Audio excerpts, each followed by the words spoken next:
Hello, fair listener. Welcome and thank you for following our journey on metagaming by Rum Propelled Gaming.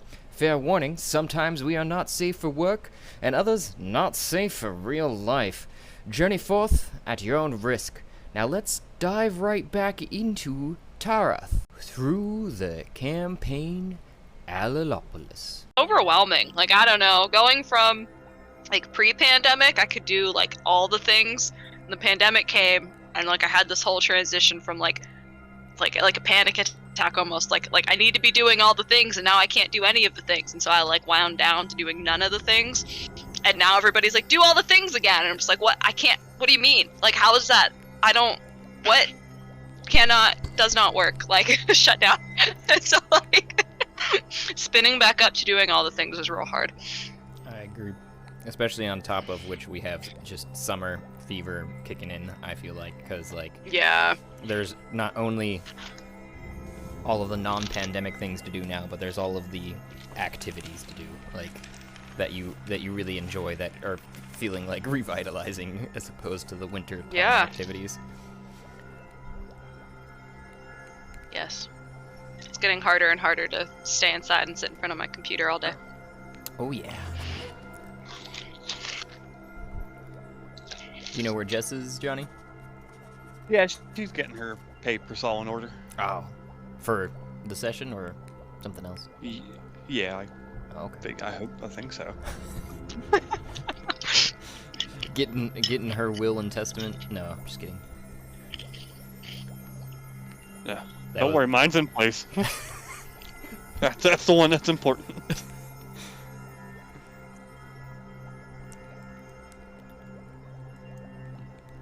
Everyone's waiting for you. I mean, there's 4 of us, including the meat-seeks.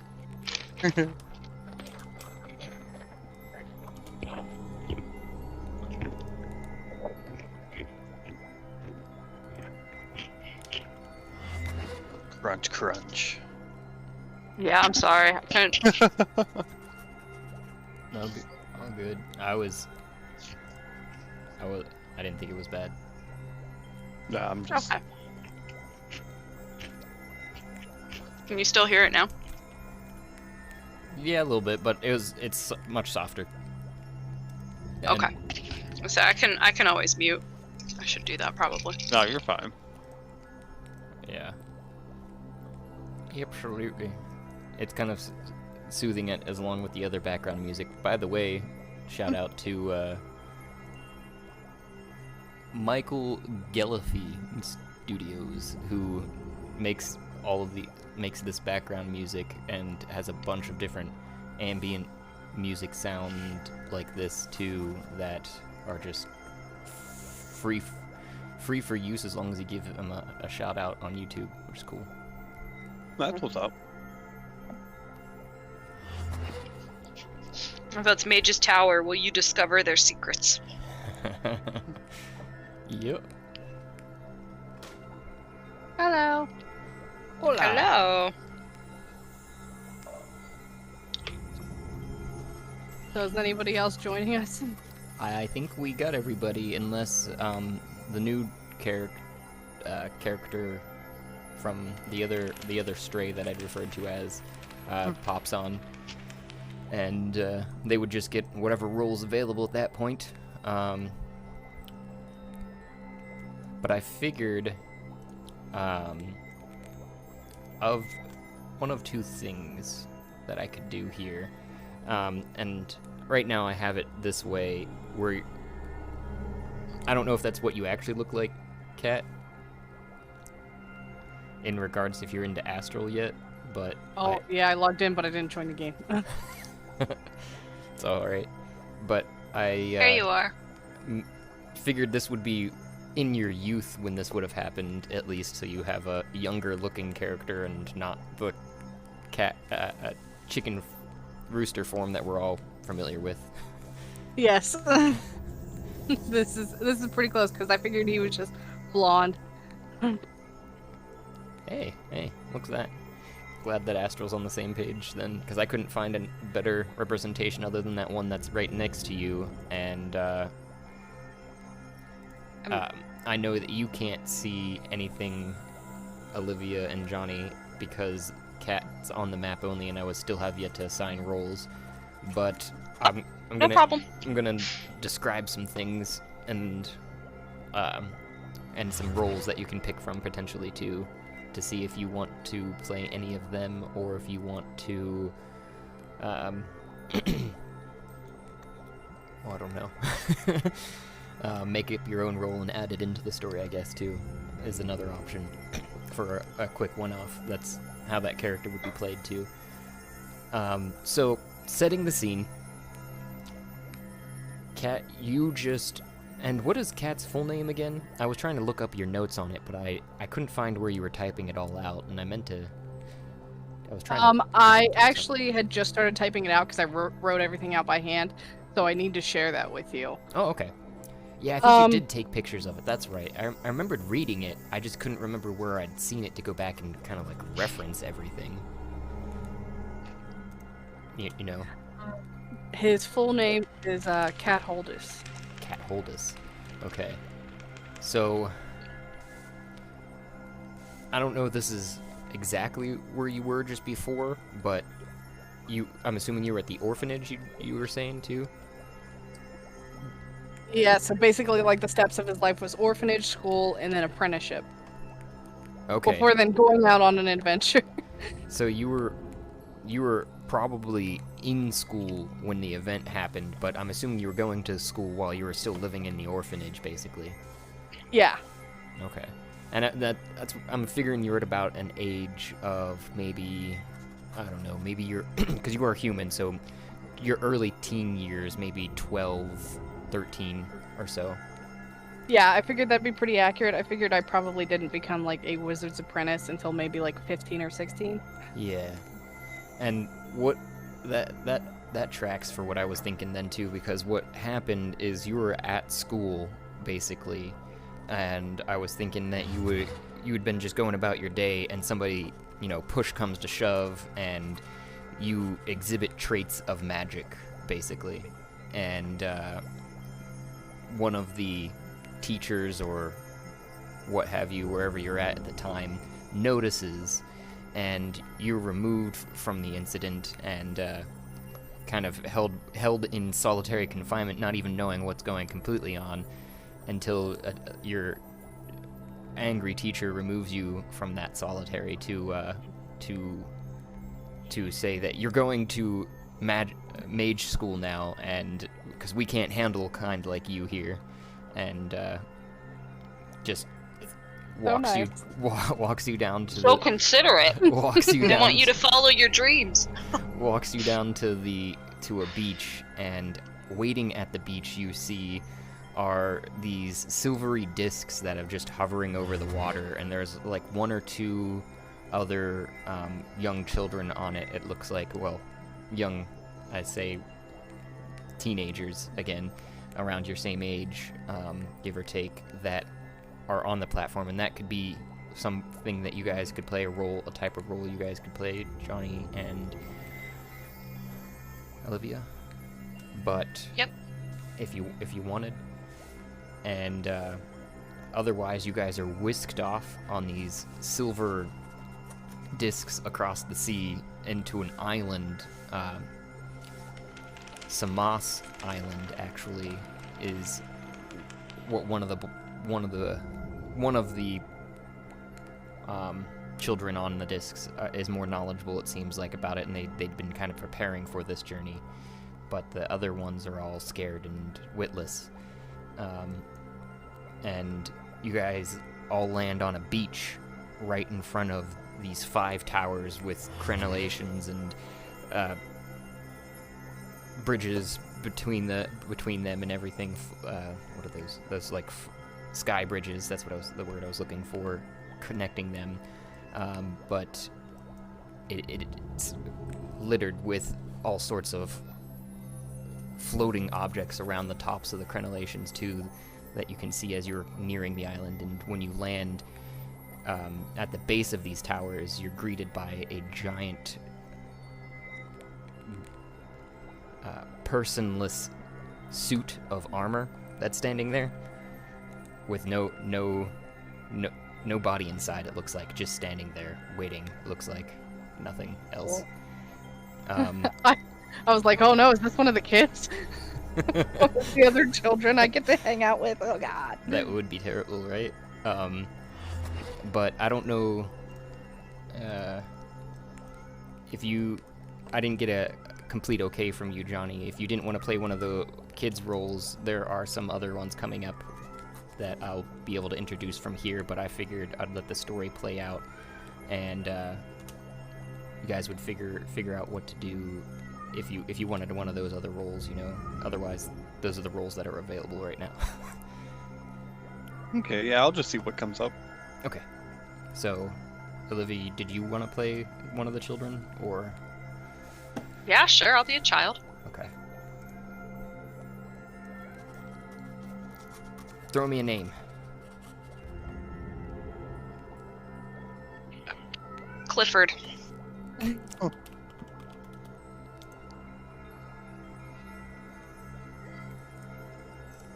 Alright, where we got liver and onions, that's right. I was looking for an O. Alright, you've got a newly assigned boy. You probably actually want to ignore that. I'm realizing this is Kat's original sheet, which was just a chicken. Give me one moment. The chicken? What we Oh, get- wait, shit. Is there a link I have to press? No, wait, what do you mean? Oh, to switch characters? To do whatever. You just told me to ignore something. It was just the character sheet. When you open the character sheet, you're Oh, I got it. you'll see something different than what I was intending. Is all. Okay. I'm gonna fix it. But you guys are on this beach. There's that, and I will say Clifford was the one. Wait. That was one of the scared boys. So I should be seeing this in Astral? Mm-hmm. Because I am still Mime in the tower in Astral. Do I need to reload? No, you. What was it that we said you had to switch characters? I think you have to go down to your little person, or shift or something. Shift enter, something like that. Yeah, because I remember when I had control of a Dune, I could just go down and they appeared.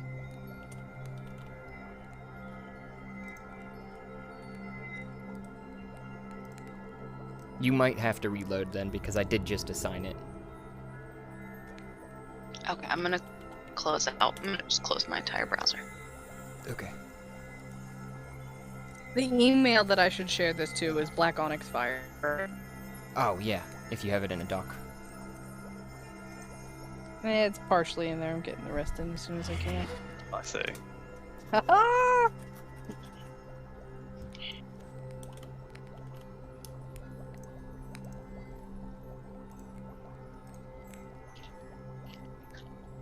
Yeah, and Johnny, I'll just let you know some of the things that as they go and progress there, and anything you want just to be person-wise, or like I said, if there was something inside this tower or somebody that you wanted to be specifically a type of person or something. Okay. So let me know. Alright, no problem. Boy or Clifford? You're Clifford. I'm trying to unassign boy. There we go. Okay, that's fine. So you're down here with Catholomule? Cat Holdus. Cat Holdus. I'm gonna put that Yeah. in the full name here and still have the display as Cat. Okay, good. Cath, just for my reference, Cath. Yeah, Cathdaldus. Hold this ribbon. D-U-S? Okay, got it. Catholdus. Okay. So, yep, you guys are standing at the base of these 5 towers. There's a set of stairs behind the non-moving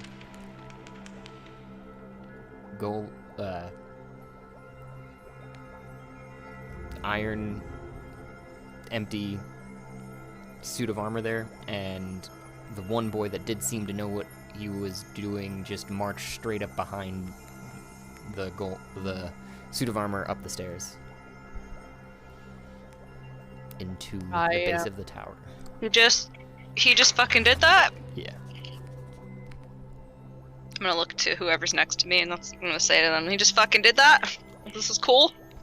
I I'm guess. just gonna say, okay. Just gonna start shit. marching slowly past the golem. Hopefully it doesn't eat me. Sorry, this giant iron suit. Yeah. And then I partially disappear into darkness.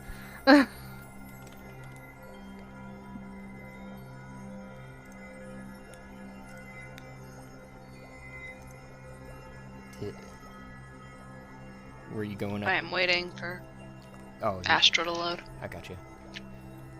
Are you Sorry. Would you be marching up though with the other? Or... I Mhm. am going to look around and see if there's anything outside of the tower.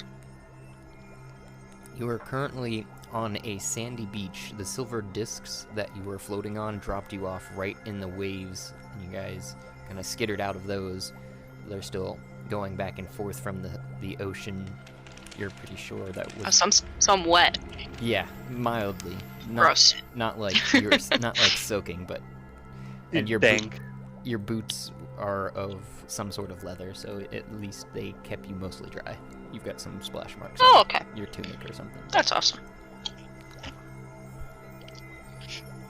But otherwise, there's a rocky kind of outcropping that the towers are jutting forth from. On this island, this small beach kind of ends at those walls, other than a stair that's leading up to. It looks like an entrance. Oh. I'm gonna look at the stone golem or the iron golem up and down and say, "Oh shit," and run past it and go up the stairs. There's also, as you guys were going up the stairs, yeah. The base of which Same had thing. two just kind of glowing blue stones.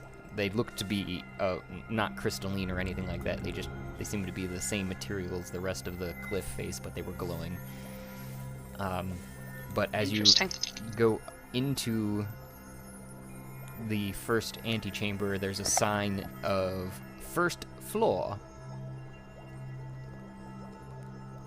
And the doors are flung open, and you can see the noble, you're assuming noble boy of some descent, talking around the corner and gesticulating to someone that you can't see out of sight.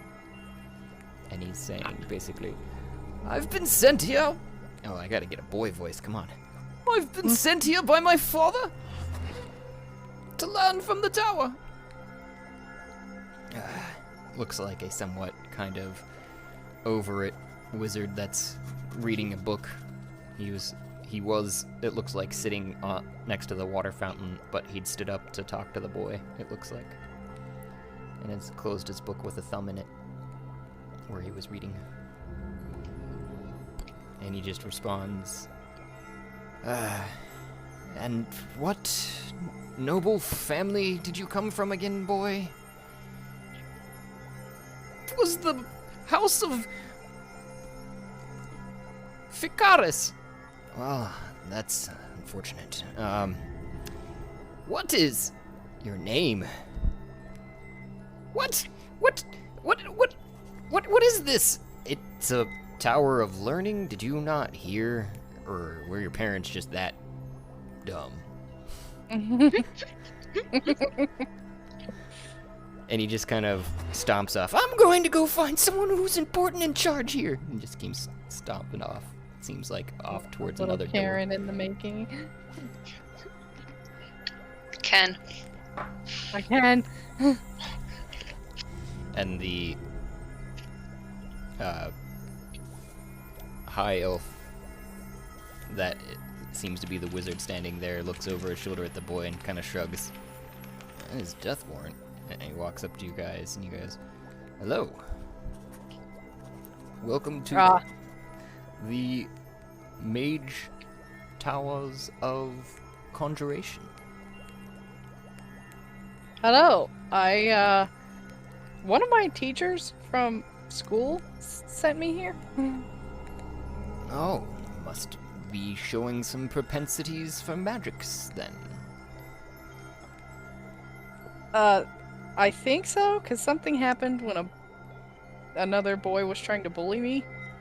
Oh, The teachers separated us, and now I'm here. well, what was that something?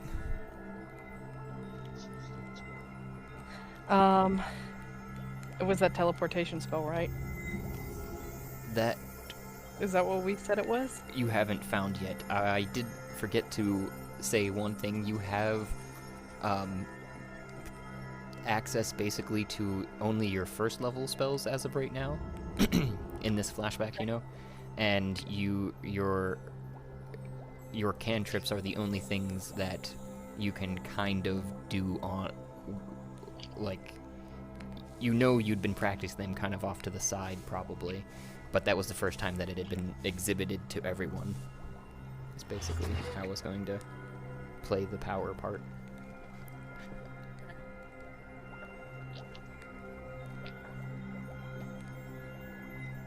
He asked what spell I used, correct? He Or asked what I did? happened, yeah. Because he's presuming you don't actually know what spells are at this point. But I was asking you, as a player, my character, he did that teleportation spell, right? No. Oh, That's something you're going to find today. okay. What did I do? What spells you got that are cantrips or first level? So I have 3 cantrips. Control Flames, Firebolt, and Mage Hand, and then my first level spells are Chromatic Orb, Earth Tremor, and Floating Disc. Earth tremor. Maybe I stomped. That's Really that's angry. Maya. Yeah. And the ground shook. Okay. I dig it. Oh, well, Okay. that's definitely interesting. Not sure it shows conjuration level abilities, but we'll test you all the same. Send you on whoever needs you most. What you're going to want to do is not follow that dumbass over there and go to the other side, up the stairs, but first I'm going to have to give you access to the rest of the rooms, and you just hear a yeah, I said that was gonna happen. Uh-oh. Uh-oh.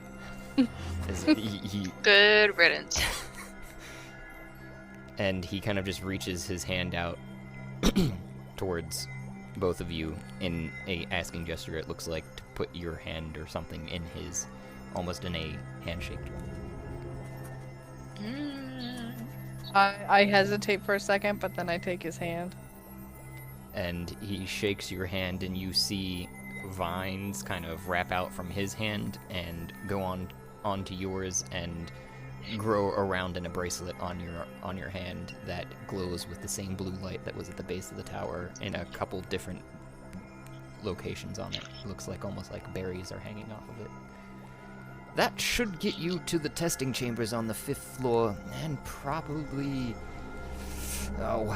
on the 2nd floor, if you're hungry, there's a dining chamber and such that should get you into. Any more access, and you'll have to talk to someone higher than me, as I don't have clearance to grant such new studies in the tower. He's kind of pauses to try and find a word for it, doesn't seem to have one yet. And he reaches his hand out to you, Clifford. And what is your story? My dad sent me here. He gave me a spell book and told me, it runs in the family. Good luck. And he knew of this tower. May I perhaps ask your father's name? He was just Pops. No idea. Whoa. Odd family. Sounds kind of like Jingleheimer Schmidt.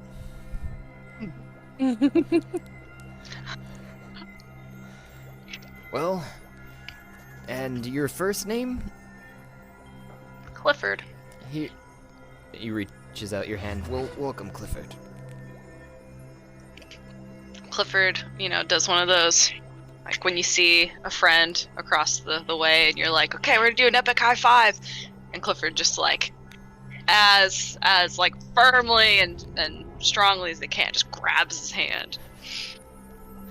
Holds on. Oh, firm grasp you got there! And, dainty wizard hands aren't what they're, aren't prepared for that. But all the same, the vines seem to spread out from his hand as he's pulling away and wrap around your wrist, generating the same bracelet. I didn't catch your name there, lad. And he points to you, Cat. I turn to him a little shyly, and I'm like, I'm Cat Holdus Wiltshire. Cat Holdus Wiltshire. Haven't heard of that name.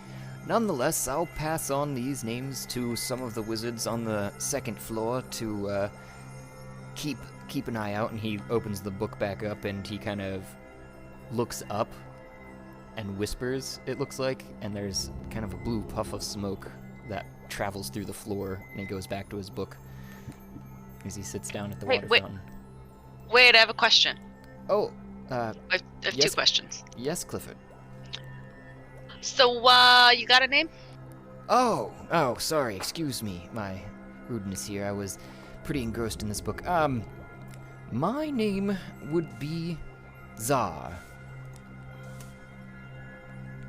Zah. Okay, Zah. So I see, over here, there's a dragon. Is this like a thing around here? Are there lots of dragons? Oh, yes, those would be the things that would have taken care of the other. He kind of looks off to the side. If you wander into the tower uninvited, so to say, they will pretty much rip you limb from limb. Or eat you. But otherwise, they're harmless. We ask, they are our servants here in the tower.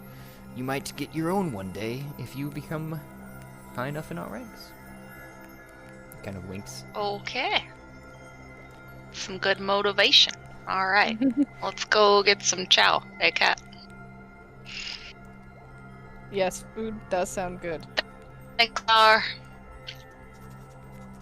You don't also know Cat as Cat, FYI.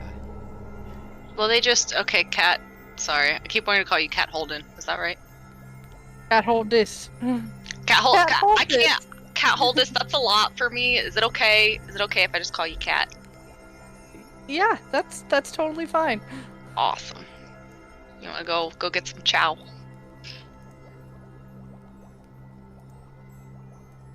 Oh, I didn't even actually notice those dragons. I thought it was another golem. Well, they're glowing, right? They got the glowy eyes. Both of these things got glow. So I didn't know if that was a statue or if that was really a... I don't know. This place is gonna be full of surprises.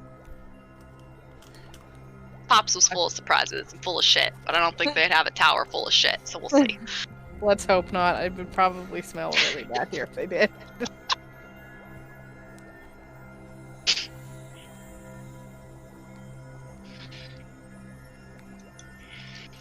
So you guys go up the really long, curving stairs out on the outside of the tower, and you're making your way up to, it looks like, a second floor off in the distance, and you hear some clanking, it sounds like, of dishes, and that's about it up the top of the stairs. There's probably a couple other wizards up here. Johnny, if you had anything that you particularly type of role that you wanted to play, or one that I wanted to give you. About an angry wizard in a yellow shirt and bright red pants. Sure. in front of a table with a skull. Oh, I would have more also glowing blue eyes. mentioned the other one, but I was in the midst of it here. So. Oh, sorry. I didn't mean to interrupt. I just liked this guy's outfit. Oh no worries. I meant the Czar from below, actually. Pogo OV4. There we are. Should be able to switch over to whoever this is. Yeah. But you guys see a red-eyed gnome kind of tinkering with a wand of sorts, it looks like, at a table sipping tea, with a chandelier above that is in a larger than normal human skull with some more glowing blue lights above it. So Clifford's gonna walk up and be like, is blue like your team colors here? Should I invest in some blue clothing? It should be.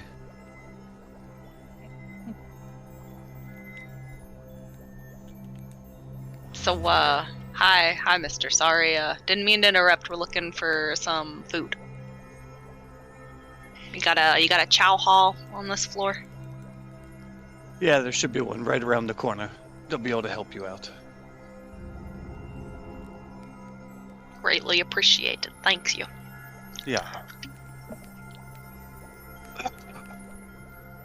You, doing anything important?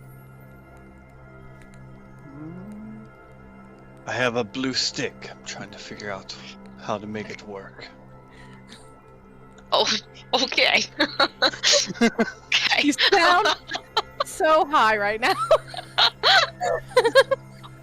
Well, I'm gonna get some chow and we'll check back.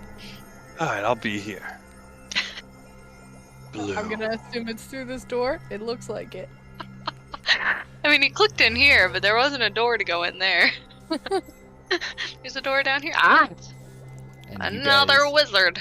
round Ooh, and more blue stuff. another corner into what looks like a bit more of a sitting room and a bar of sorts, a little quick kitchen I got couches. that seems to be laid out, and a dark elf behind the counter that is seeming to mess around with brewing some concoctions, and just floating blue orbs that are, and some other colors as well, but there's some green and some yellow and some orange that are just globules of liquid, it looks like, in the air, though, that he's taking out of one thing or the other and putting it there. Hello, can I help you? I'm kind of in the midst of things here. Hiya, mister. Are you guys get have problems around here a lot? I see you got lots of security everywhere. Well, it's a crazy world. Should I be concerned? Do I have to watch my six? He looks down at your wrist and it doesn't look like to me. Looks like you're part of the crew. Yeah, but I would assume the things are guarding the crew. Exactly.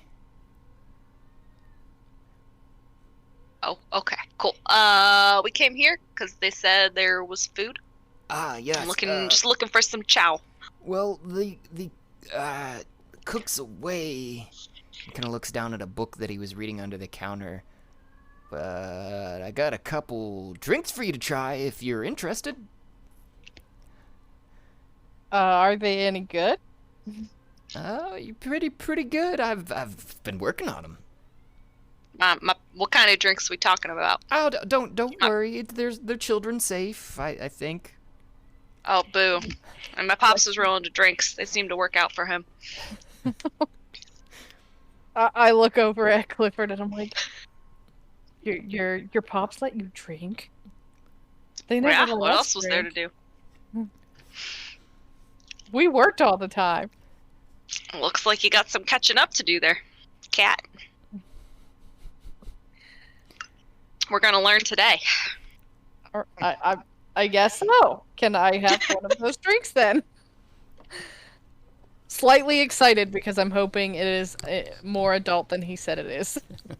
And he takes one of the globules, kind of mix it with another, and then sets it into a larger pitcher, it looks like, off to the side, and then takes the other ones and puts it into another pitcher, and then stirs the first pitcher, pouring 2 glasses out from it that are a now almost perfectly clear drink, it looks like, in front of you, and slides them over to you.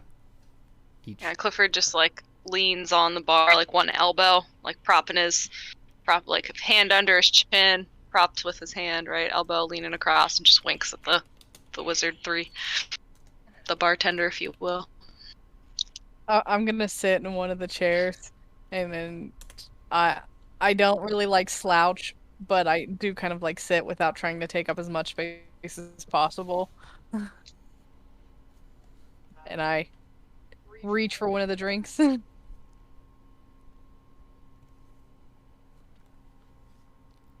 You got a name for this drink? The fun ones always have fun names. Did you guys take a drink of it yet, or are you just asking? I missed that, sorry. Oh, I'm asking first. I will. Okay. I'm gonna take a drink because I'm excited. You take a sip, and you instantly start to feel like the glass in your hand's a little bit lighter, and you look down, and you have a little bit more muscle kind of growing out with your of your lankier form. I like to call this one Barbarian's Chance. Oh shit, that's amazing! Clifford just takes it and just chugs the whole. I don't know how much liquid there is in the glass, but he just chugs it. It's probably only like a tea cup, so it's just like a little bit over a chug. Okay. And you instantly beef out, almost ripping out of your clothes. Smart power. Yes. And that would be, just so you guys know, it would add a like +10 to any strength checks or anything right now. A +10. Okay. That's amazing. He's like, that worked out marvelously. How'd it taste? I want to say like something's asshole, but I don't know if that's accurate. That's fine. I was gonna say we both drank it and didn't really have any negative effects, so it probably tasted good.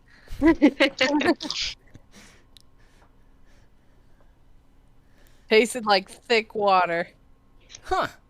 That's surprising. I'm guessing by your standards, Clifford, anything that isn't beer is ass. I'll keep that in mind. It tasted like a sewer rat's asshole.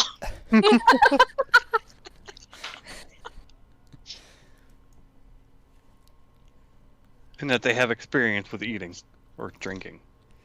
Listen, you don't know where I've been. You don't know what I've seen. You don't know me. Oh, that's absolutely fair.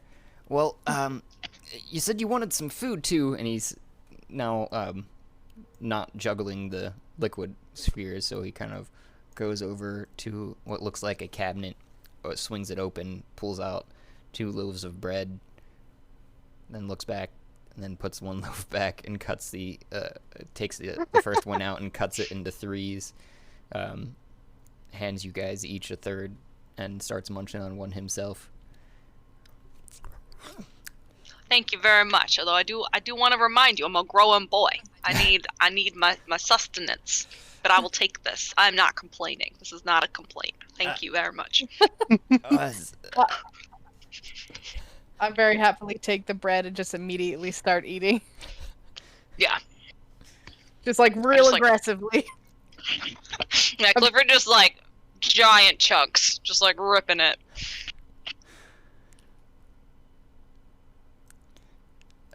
Oh yeah, you guys do look a little hungry. Well, you can call me Wid. I'm usually just Wid? a brewmaster of sorts here. The cook isn't quite around, as I was saying, though, so you'd have to wait a little while for them to actually order something more than ready-made objects. As if you catch my drift, I ain't good at cooking.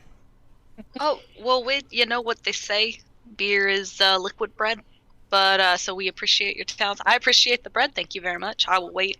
Happy to wait. Happy for whatever. Happy to be here.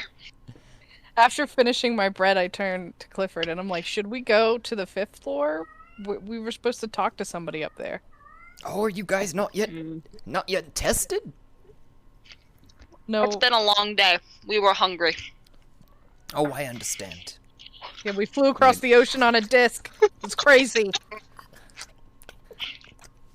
Yeah, that's how most newcomers come to Samus.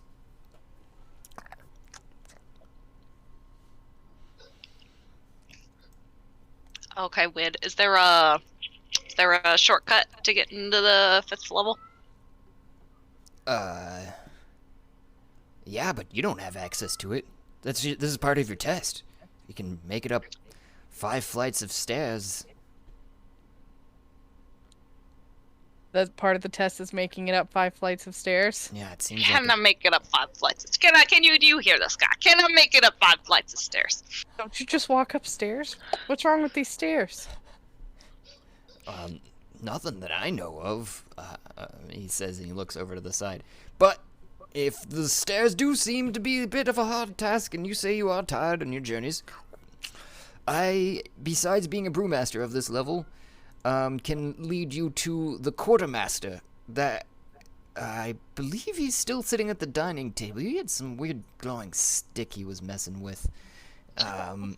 He can help you probably assign you a room around on this level. Pretty much all of them are open except for mine and his, because everyone else is higher up in the tower, or they hardly sleep in the first place, or they sleep under the desks, what have you.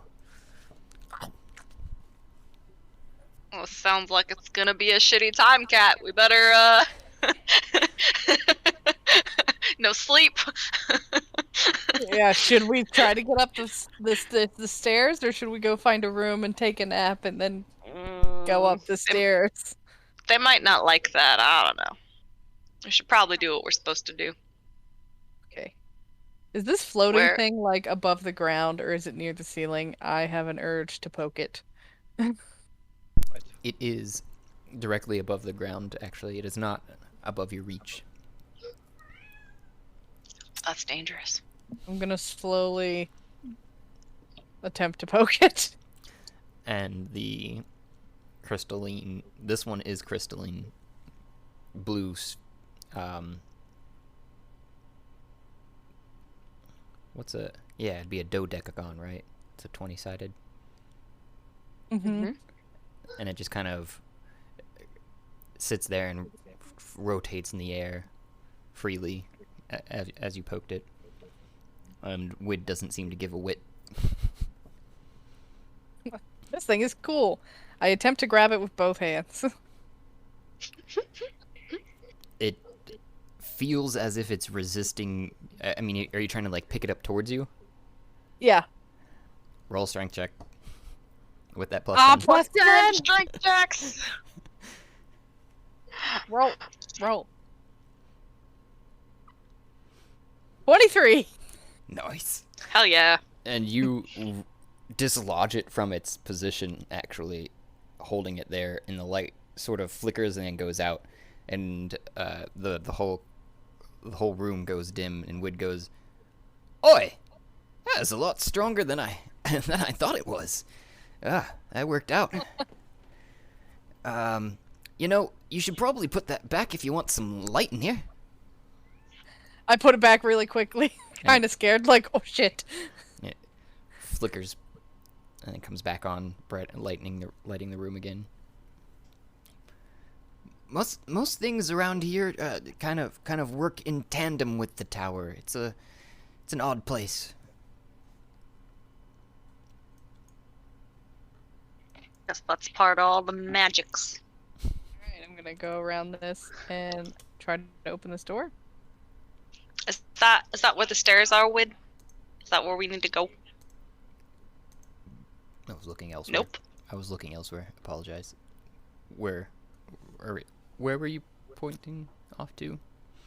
Right here. Oh, towards the door. Yeah. No. Actually, you're gonna want to go straight up from this chamber if you want to go up to the next stairs. That's not convoluted. Okay, let's Why do do they that. make you pass through here going up the stairs? Let's go up the stairs. Ah, watch out, there's eyes. Blue eyes, watch out. Oh, Not a blue eyes white dragon, just blue eyes. It looks aggressive. he won't mess with you as long as you keep those bracelets on. Awesome. Thanks, Wid. Hey, by the way, Wid, what's Wid short for? He just has a laugh, and he starts juggling some more spheres and not seeming to answer the question. I'ma find out! I'll be back! I just lean into Clifford and kind of whisper, I'm like, what if that's his whole name? It's not. He's just embarrassed. We'll find out. We'll get him to make us some real drinks next time. That sounds like fun. Just this sweet, innocent kid, and I'm like, yeah, real drink! It's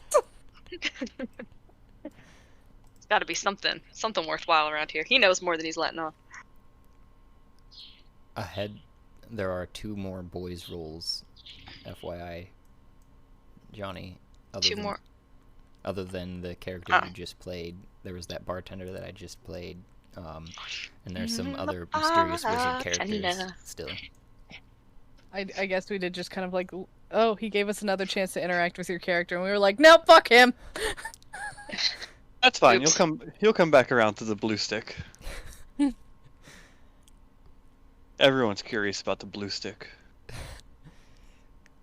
So you're not interested in the other ones? Just clarifying.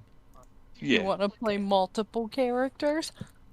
I have a hard enough time keeping track of one. Well, the good thing about these ones is they don't really matter, because it all happened in the past. Yeah. Unless my past comes back to haunt me. So, Blue stick guy's just gonna show up randomly now.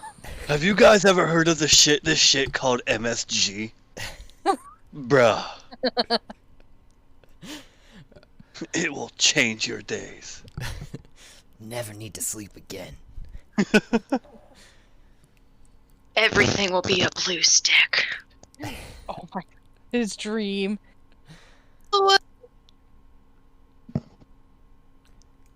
You guys, though, round up the stairs around the tower again and come up, and these corridors seem to be a lot less lit than before on this 3rd floor that you've made it to. So it's a lame floor. Because it's not lit. Oh. But don't our bracelets give off light? A little small marginal amount, probably. Okay, I but see. enough that we're not like in total. Well, we're Correct. not in total darkness anyway. It's just not bright and shiny. Okay. Indeed. Also, I know this is like really off topic, but am I carrying around just a loop of rope? No, it was just the character icon token. Okay, that I was could like, find. what was I doing before I got sent here? What was I doing with a rope? Oh, I thought it looked like a hula hoop. Like you were playing some sticks and hoops, like That's primitive what it- child's game. That's what it Oh, looked like. actually, yeah, it looks like there's a stick in the other hand. I just now zoomed in. Yeah, I don't know what sticks and hoops are, but I've read about it in multiple books. Basically, you take like a hula hoop size hoop and you roll it on the ground, and you're not allowed to touch the hoop with anything but the stick, but you have to keep the hoop rolling. That's the whole game. Oh, Oh. that sounds like a great way to pass many hours. Yeah, it does. Poor kids. Damn millennials, back in my day, all I had was a stick and a loop! And we never complained! Simpler times. But Grandpa, you're complaining right now. Little Jimmy had the COVID before COVID was a thing. We didn't complain.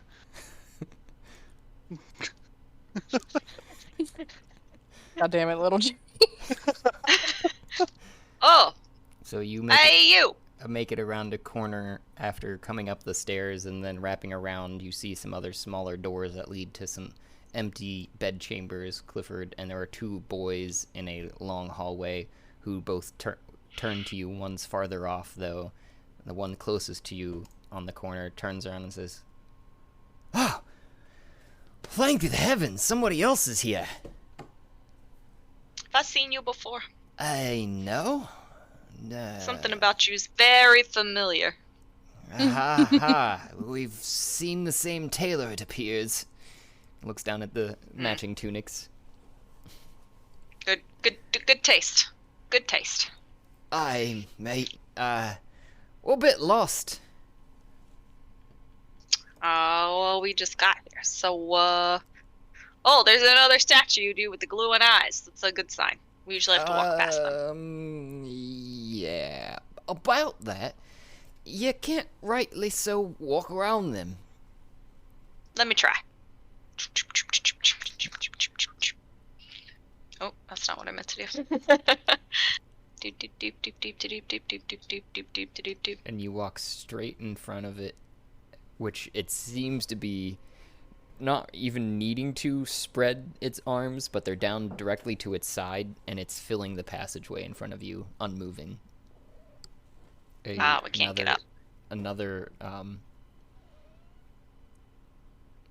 empty-looking suit of armor that's got...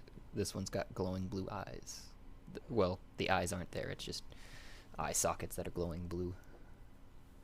Is this a library? You walk in front of you, which there is a library that seems to be mostly empty. There is another wizard at the end of it. I'm still putting that over there and attempting to avoid A library. I love books. This is great. Look how pretty it is.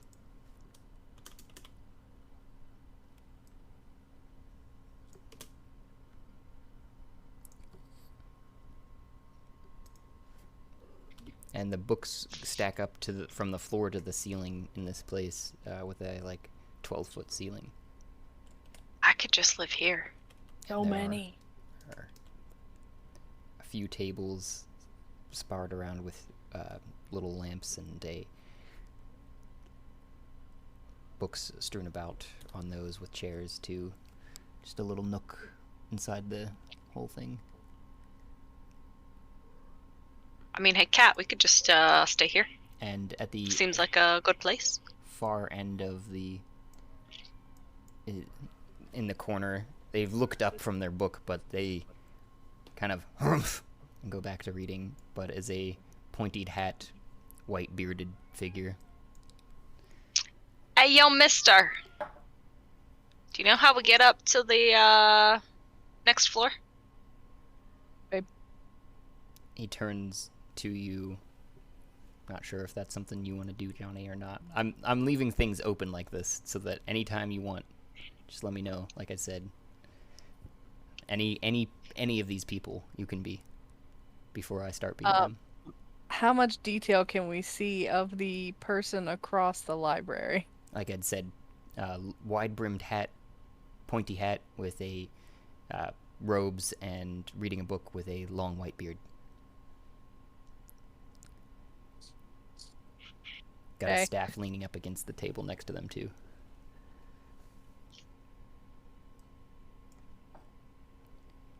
I'm gonna call out to him as well, like, hey, mister, do you know how to get to the next set of stairs? Oh, of course I do. You just follow the steps upwards. Yeah, I got that part. There's a big dude in the way. big arms? Big arms. Yeah, you want to come look? Sure.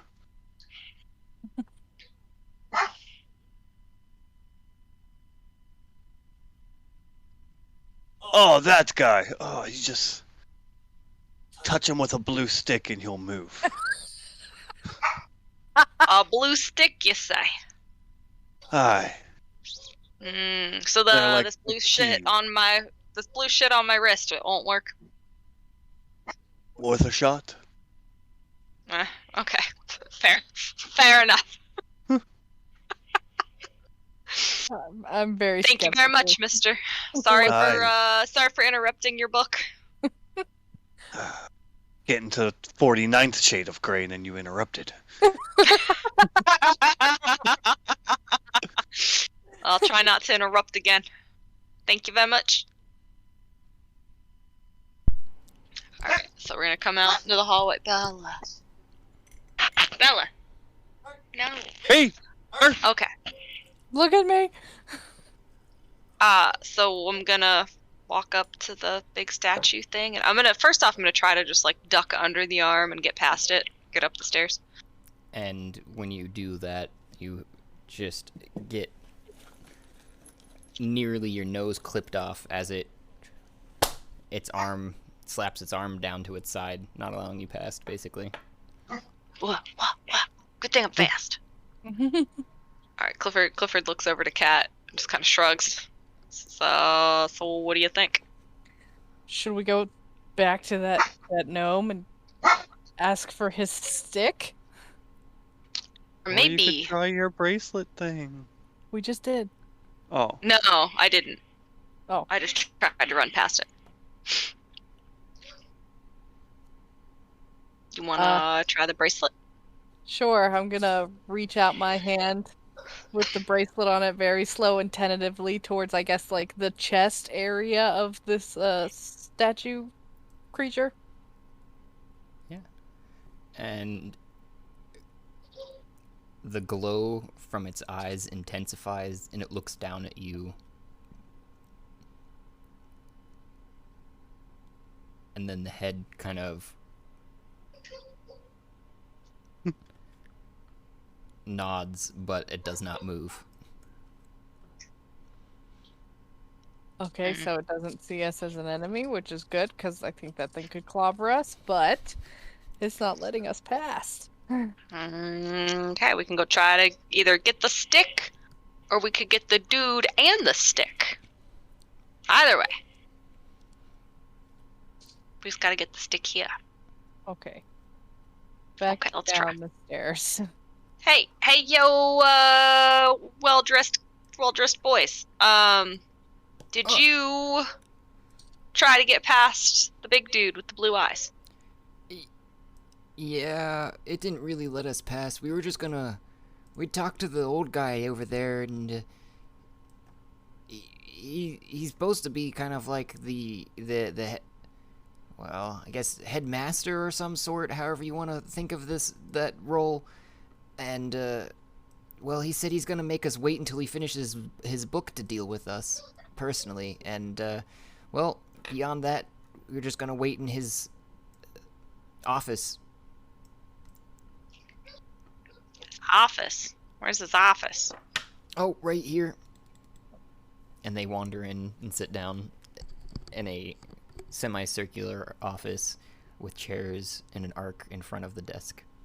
There are a bunch of Sallys. Let's go get the blue stick. Yep, let's go. Bitches. I'm kind of eager to like get through the stairs thing. Yeah, I'm not gonna sit around and wait. I'm in a fucking magical tower. What do you want from me? Do we have to go back down these stairs? Was it really this far away? Okay, Yeah, I guess it was. You guys got it. I'm taking you Yeah, down he them was now. right after Wid. Yeah. Maybe Wid has more fun drinks for us.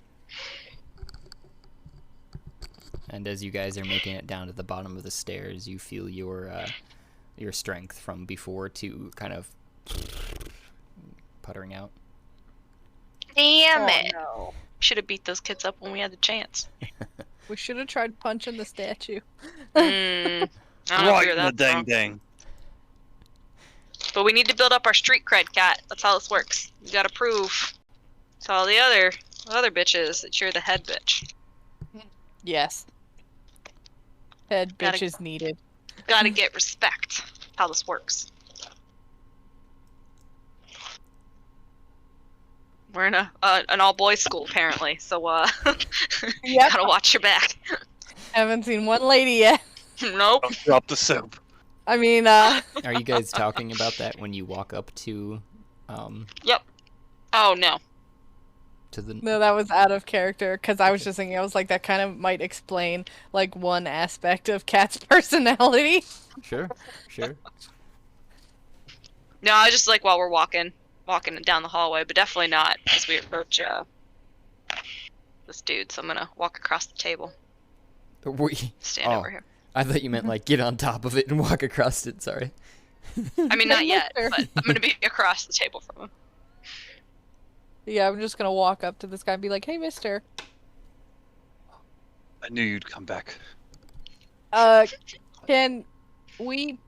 Can we either borrow your blue stick, or could you... Ah, piss off! This is my stick. You'll find your own. Are you Stutter. particularly attached to this room, mister? By the way, mister, do you have a name? You got something I could call you? Well. Nope, can't say that.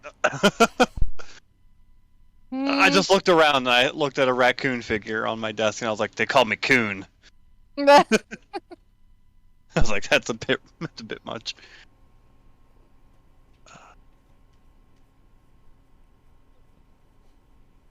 I don't know, fuck.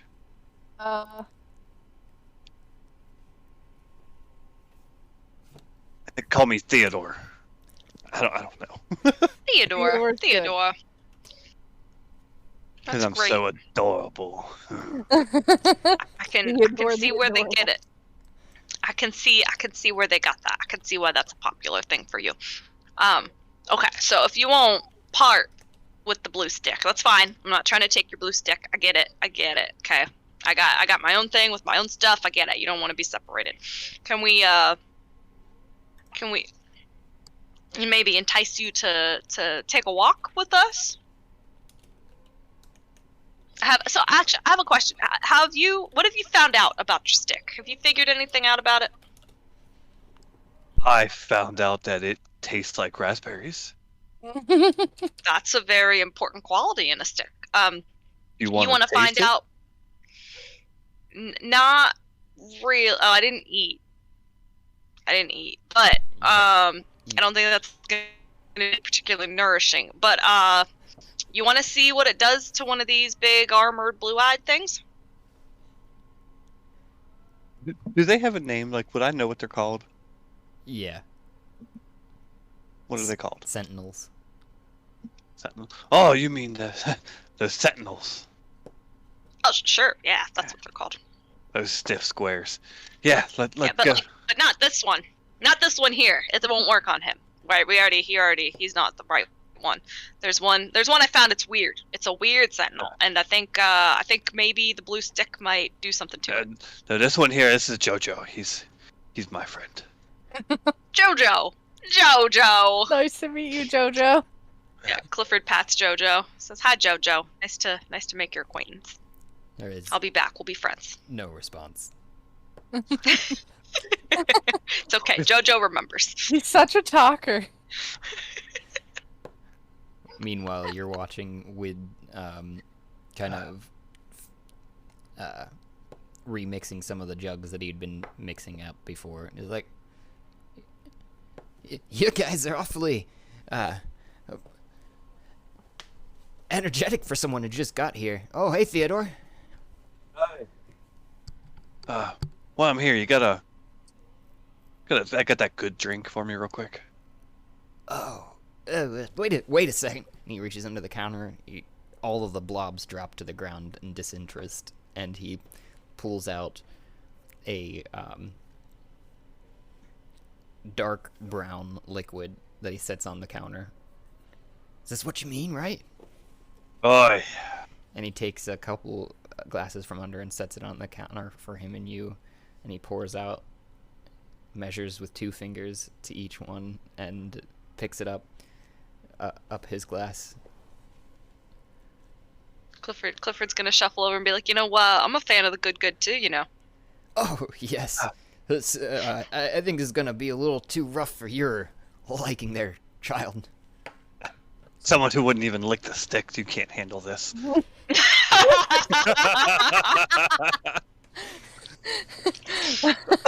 Stick, we'll see Was what I that a lick. challenge?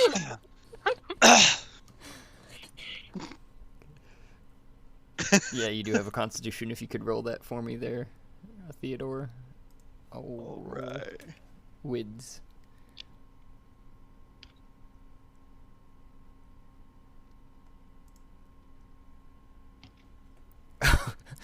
Seems like the fates had it for us. You feel a nice buzzing in your gut as it spreads out all around you with a warmth that follows that initial buzz that is numbing as it goes. And you're quite confident in what you're doing now, so you're... Oh, no, that just set my constitution number. It didn't actually roll anything. Oh, that's why. Okay, maybe we should both re-roll then, because I also have that. Let me just do that. I haven't rolled much through Astral from here either. Yeah, I was It going does to say, say I don't click know. to send, Oh. doesn't it? Down here. Probably just roll and then add, I guess. Okay. You gotta click on the thing. And Okay, so I got a 12. 20. Oops. If you press enter, it adds an additional one. There we go. Yeah, so Wid seems to get a little flushed in the... And you do as well, getting that same sensation though. So you'd gain advantage on charisma-based saving throws and checks right now. Yeah. Clifford's gonna walk up to Cat and be like, fucking amateur over there. I said I can't handle it. Well, maybe if we find our way up the stairs, they can give us the good drink. Oh yeah. Let's go up the stairs. Thanks, Wood. She'll be back, yeah. Wood hears, he kind of, his ear perks up, but he disregards the comments.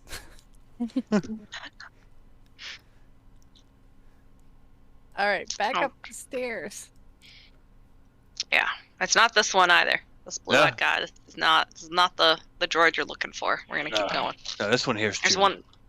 June. Oh, hi June. Hi June. Lovely place you got here.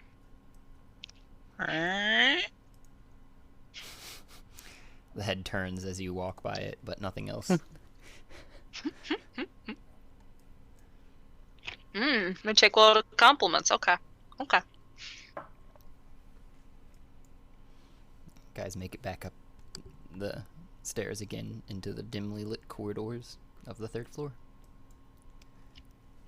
Seems pretty, All right. Not too far now. pretty dark in here. Let me show you a quick little trick. I want to bend the blue stick in half for just a little bit, and then shake it, and make it light up. That's a fancy ass stick you got there. Where'd you get it? I don't stop looking at my stick. But how? How am I supposed to stop looking at the stick? Look at it. It's It's gorgeous. It's such a cool stick. That's a Maybe- beautiful stick. Maybe if you do well in these tunnels, you'll get your own. Oh, there's more. That's not a one of a I kind said artifact. maybe. But it implies there's more. I see what you're doing. I see. It's this guy, Mr. Theodore. It's this one. Oh. That's Oh. Matt. That's Matt. Nobody likes Matt. Oh, Matt, I think might like your stick. Turns and looks at Theodore, and just, there's like a hollow kind of tinny sound that just echoes, kind of sounds like a grumble.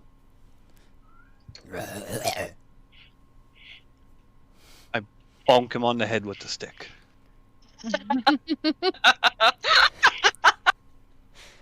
Out of the way, Matt. We need to get through. and the light does seem to dim in his eyes and go to your stick. It seems to kind of reform and go to it, but he doesn't move. Huh. Pretty, please. And This the- is why we don't Matt? like Matt. I want to grab his arm and try to just push him over. strength check.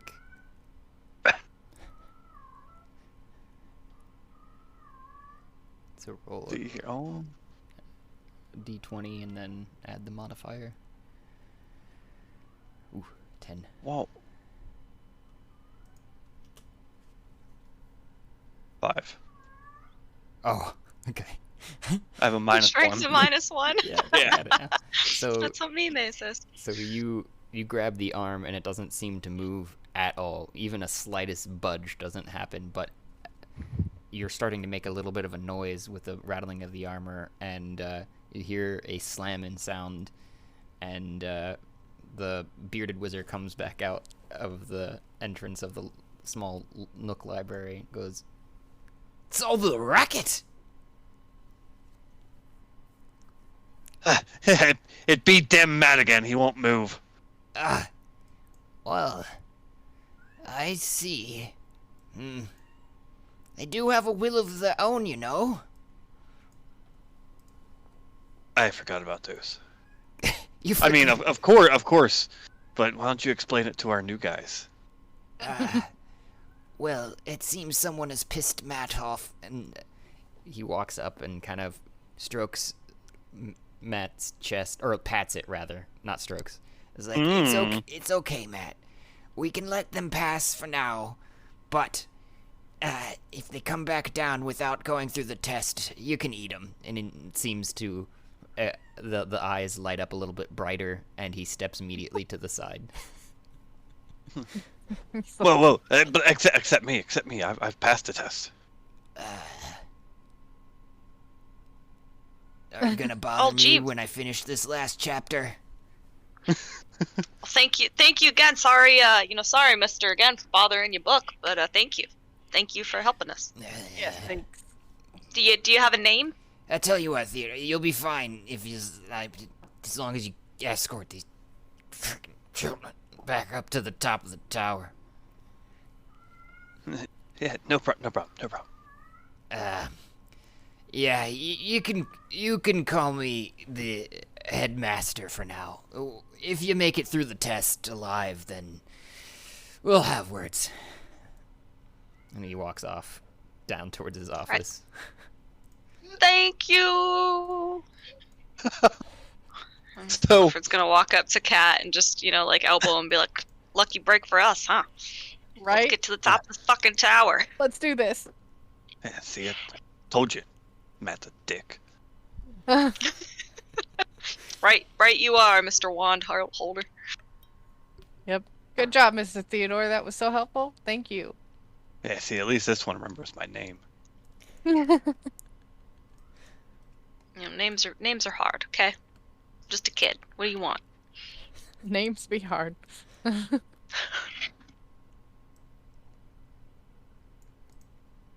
guys round the corner of around the tower, up the stairs, up to the 4th floor now, which seems to be slightly more lit than the 3rd floor, but just even more so desolate. There are less live bodies that you can't see anything as you walk up to this corridor.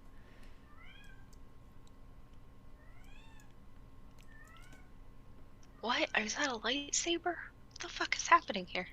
So you Where did I look come in to? that room, Clifford, and you see a glowing portal that is just and it's blue, and it's a kind of door shaped in the middle of a room there. To the right as you walk past it, on your left as you walk past that room and looked in that door, it looked to be a large chamber that was kind of with lesser amenities. It's a bigger bed than the ones you've seen so far, but all of the outfittings and such are of lesser quality. It seems to be somewhat of a servant's room, but still well kept for such. It would be one of the higher ups, you would assume. Looks like home. I want this room. With the giant bed. Yeah, I giant- am interested in this room. It seems What is like going it's got on? some cool stuff in here. Gonna bookmark that for later. Where'd you go, cat? Oh shit! I don't like spiders. Fuck this. Out. So Is you there a open spider in that this room, and there is a mechanical-looking beast, spider-shaped, in the middle of it, with a cantankerous-looking dwarf working about their business, and kind of hammering away at different pieces, odds and end. He goes. He just kind of grunts at you as you walk and just. Hell. People. What are you doing here? People. We're just looking for the stairs, but this room seemed so nice and inviting. I need to put a sign up or something. Stairs are right around the corner. This is my workshop. I work here. I'm, Nargan. Nargan, you have quite a nice workshop. It's so nice and gleaming in here. Oh, thank you for noticing.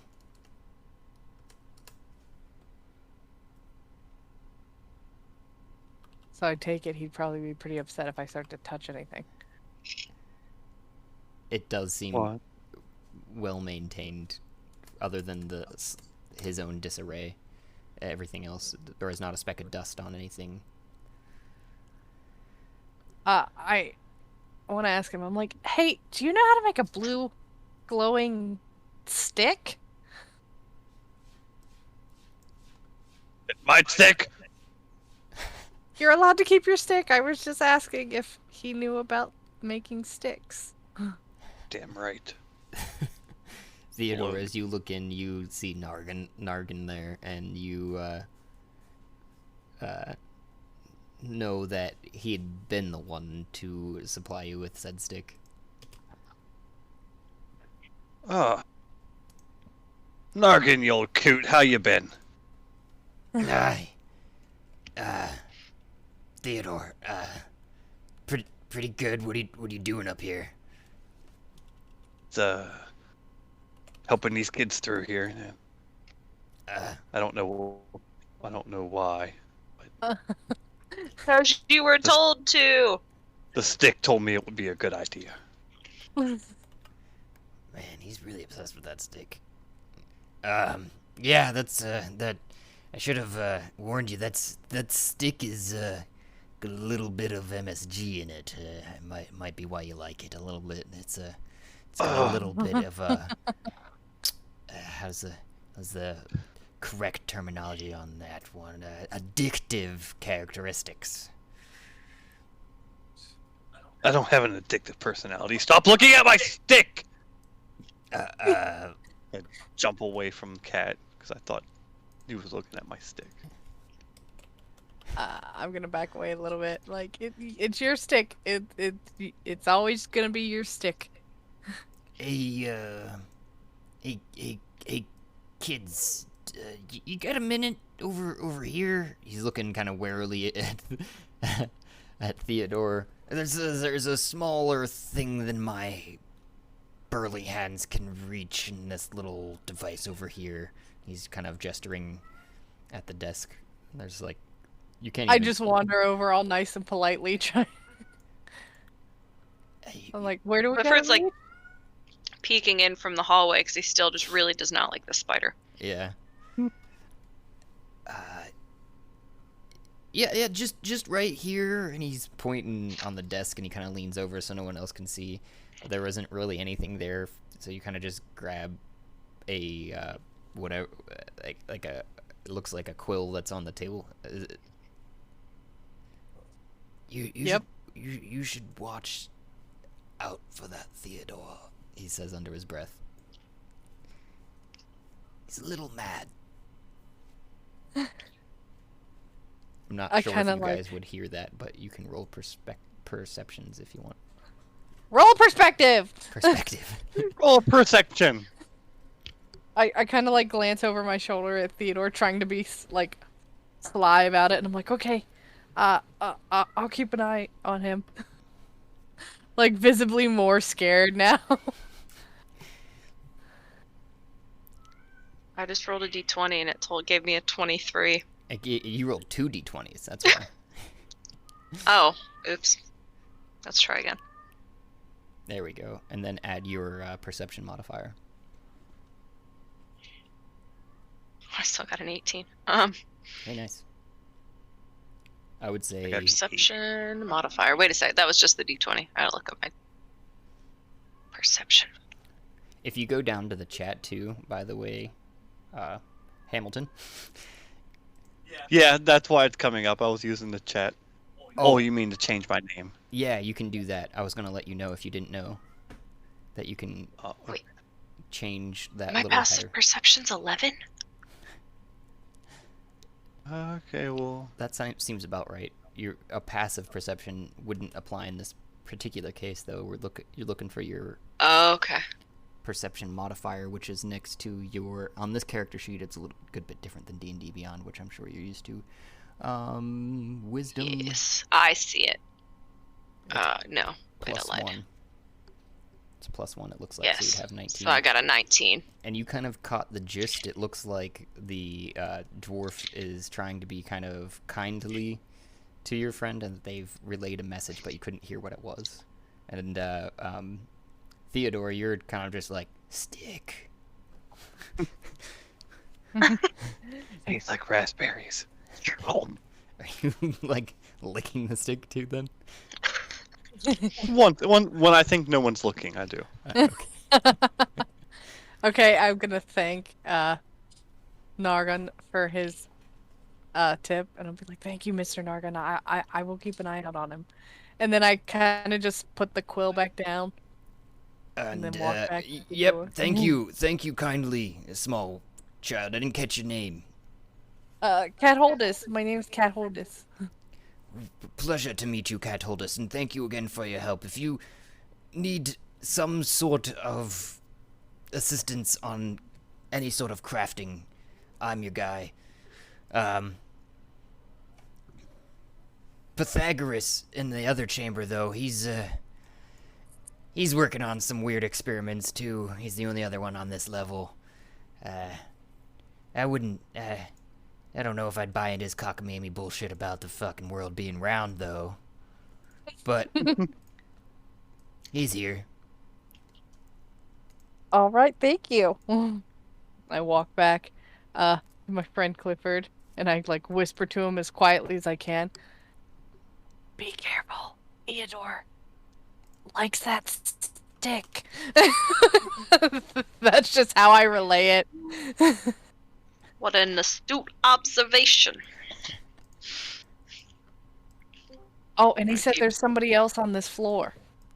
Mm-hmm. You wanna go talk to him? He seemed to make it seem like he was a bit of a crack job.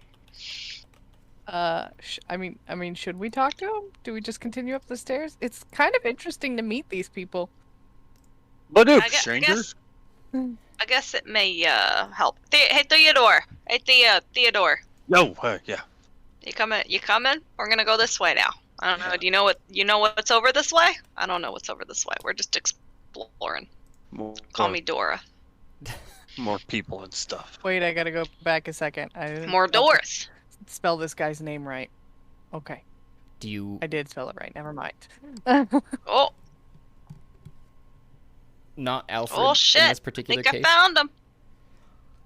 but Alfred. Talking to you. Hello. Hello. Ooh, there we go. Ooh. Hey. Did you... I'm trying to get you... I forgot... hadn't gotten to it yet to add you to the good campaign, which is what I would have to do here, players, on Astral. Go back to Manny Polis. What was that email that you had associated with it? Or that username? Alabama fireman. Sorry, I did miss that. Alabama fireman at Hotmail. Okay, let me go to Al. Sorry for screwing everything up. Oh no, you're in a perfect time. I was going to see if you wanted to be Pythagoras. I'm just happy to be here. I'll be whoever you want me to be. That is the spirit. Welcome. Yeah. It's the spirit Welcome to of D&D tonight. on Tuesday nights. Oh, look at my stick.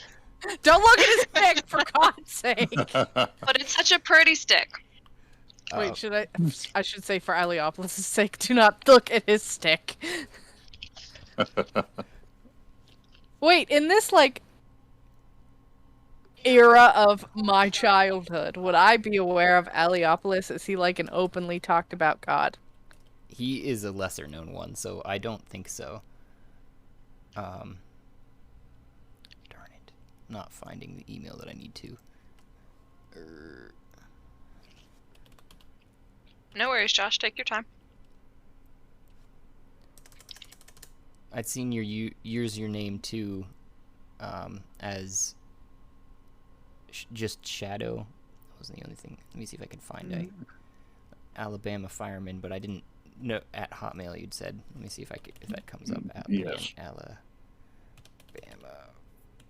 fireman at Hotmail. Is that an accurate modifier descriptor? Are you a fireman in Alabama? Yes, I am. How is that? There we go. Pardon? How is that experience? PTSD, lots of stress, sleepless nights, nightmares, all the good shit. Oh, so are you a fan or no? It's all I've ever done, so, I've done it all my life. I got out of high school and got on the ambulance and been a fireman and all that stuff, so I'm a paramedic too. Oh, holy shit, that's awesome. Yeah, just I covering want to it say all. thank you.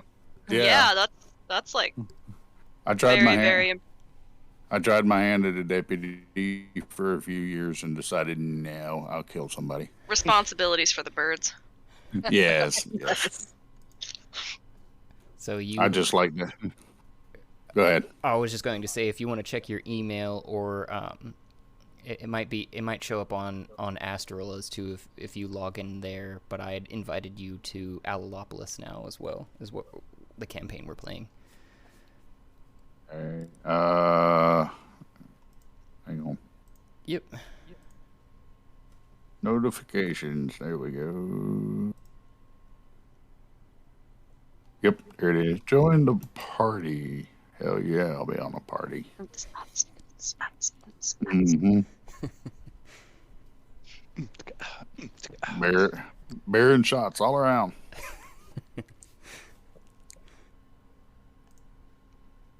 You want a drink? I have to work tomorrow. I can't. Aw, okay. I just got off. I'm off for 2 days. Nice. There you go. That's why I was kind of late getting here. I drove home, got out of the truck, come in here, got on the computer. Had to restart the computer because it's been a while. But That's fair.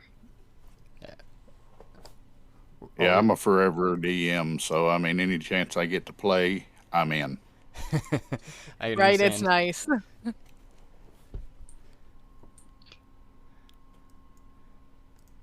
me see if I can get this now assigned to you.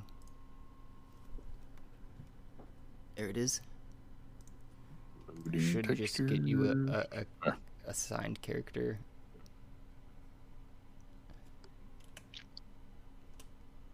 If you got a pig or a rat running around, I'm good with it. I know you're Pythagoras. Yep.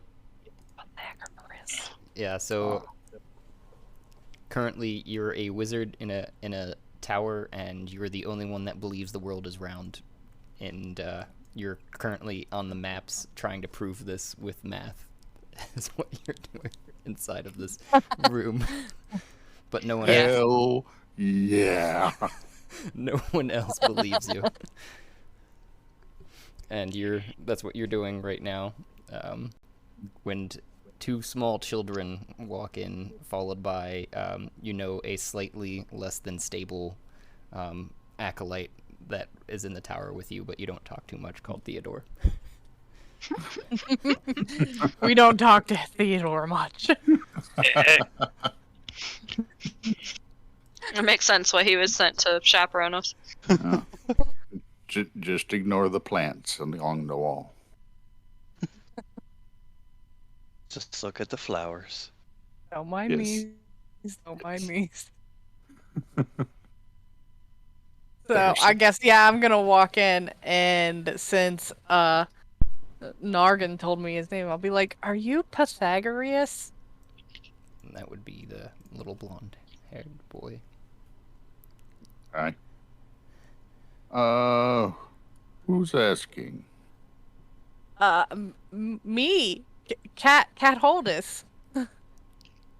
Okay. The nice dwarf in the other room said, he said that you said that the world's round. He's one of your biggest naysayers because he's more about the reality of things than just messing with tinkering. But he's a dwarf that works on the same floor with you. Pythagoras. Okay. Yes. It is like a sphere. It is like a marble, and it is a glorious marble floating throughout the world, throughout the universe. The universe? What's the universe? You're looking down. I say this big-eyed and innocent. Yeah. You see all the sparkly things in the sky? Those are more marbles. One day I'll go there. Oh. And I kind of like turn and look at Clifford with really big eyes, just like questioning the fact that he came in here.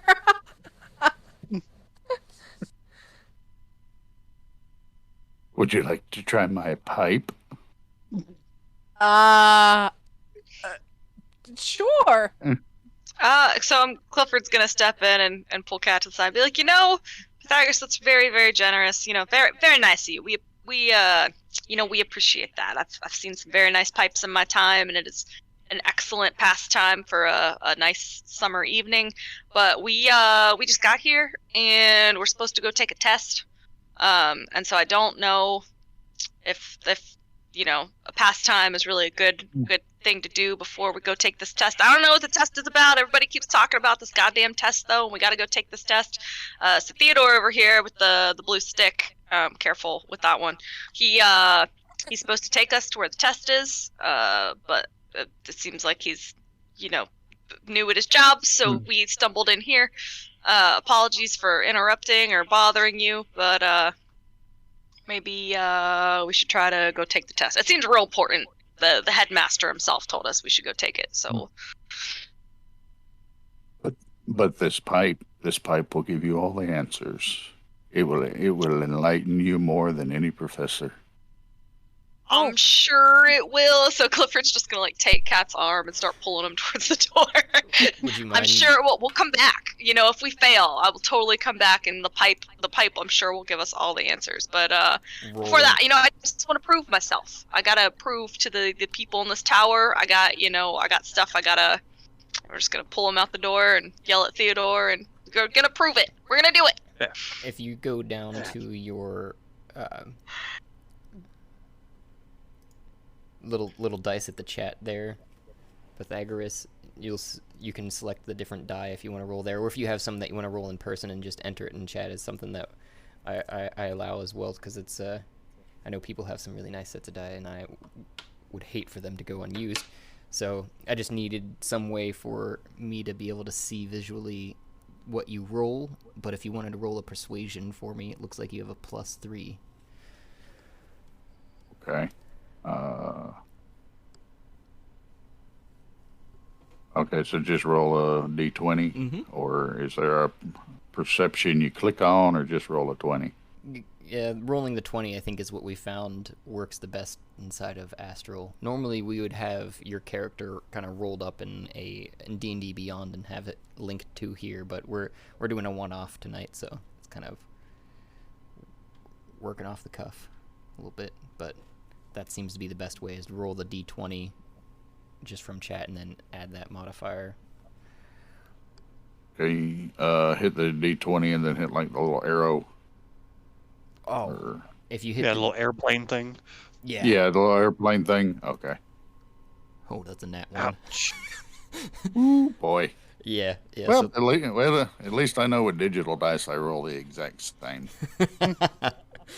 So it looks like as you're about to really kind of offer the pipe again, and everybody, the kids definitely left the room. I don't know if you actually, you know what, too, if you wouldn't mind, Kat and Clifford, rolling a wisdom check, and Theodore, as you as well, I guess. With disadvantage, Rolling actually, wisdom checks? Theodore. Oh. Okay. I rolled a 5. It's a wisdom check? Mm-hmm. Street smarts, instead of book smarts. Oh No, yeah, I yeah, might that not makes have sense. many of those. I don't know. You were close enough that some of the smoke actually was able to get to you. So that's not right. That's just my wisdom Yeah. That's what thingamajigger. That's what we were saying. Is like it's just easier to roll from the chat dice option. Well, I'm than gonna add. roll my d20. Alrighty. So I do got a that. 14. Nice. So yeah, you're definitely not persuaded, Clifford, and you're pulling on Kat, who Seen this shit before. looks back and does get a little bit of the whiff, and your head you get a little heady from it. But Theodore, your first roll was a 6, it looks like. Yeah. And that was with disadvantage. So you're like, you catch that heady whiff too, and I don't know if you're interested or not, but that you catch that heady whiff as well. Oh, smells delightful. I might be back with you. Excellent.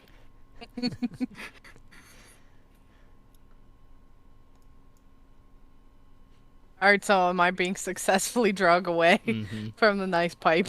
Yep. Pipe is life! Pipe is life! Looks like a little dragon. The little smoke comes out of its nostrils. It's the most awesome pipe. I'll see, it's even more intriguing now. I just turned to Clifford. I'm like, are you sure? Are you sure we don't want to, like, investigate that? Taste test it a little bit? My very own recipe. Oh. Do I have to keep pulling you away? Well, I rolled a 5. Was that a success? Like, am I... Oh no, it wasn't fully. That's why you got the whiff of it. But Clifford did pull you away, so you are still holding on to Kat currently. But you're Nice to meet you, Pythagoras. We'll see you again real soon. Real soon. Mm. Pulling Cat out. Sooner than you think. Oh, good. Okay. It'll be a party. All right, come on, Theodore. Let's go. What's down here? As you go downstairs, you hear. It's a happening so place. not down there. That's not where we want to go. Okay. I guess we gotta go past where we met the nice guy with the spider. Fuck the spider. All right, this way. I found the stairs. Hello, nice big sentinel with the blue eyes. and you walk up the curving staircase, leaving the 4th floor to go to the 5th floor, you presume. All Yes. right. And you immediately see in front of the end of the stairs as you're coming up to that floor a pathway that seems to be lit with blue characters written across the floor in very large font. They're taking up the entire corridor, and they're unintelligible for both of you guys. Wonderful.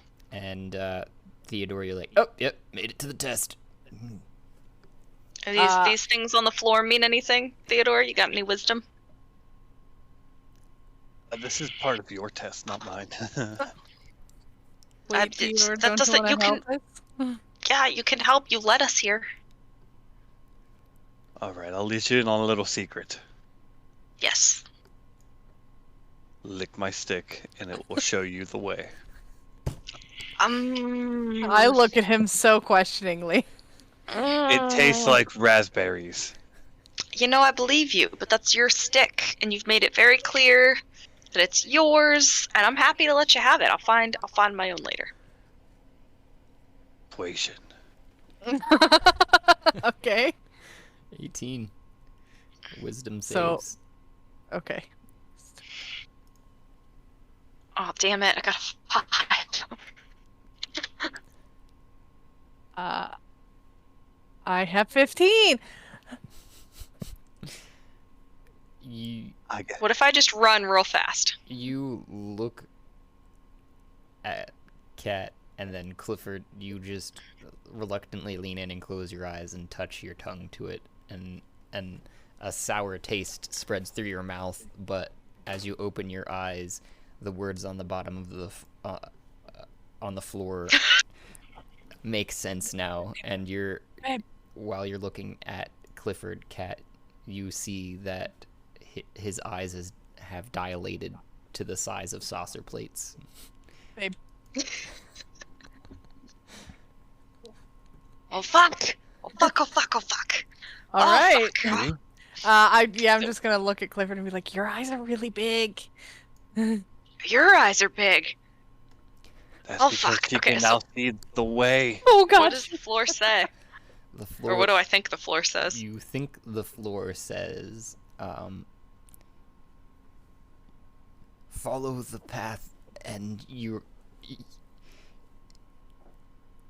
and that's all you can see at this juncture as it rounds around the Oh fuck! Oh fuck!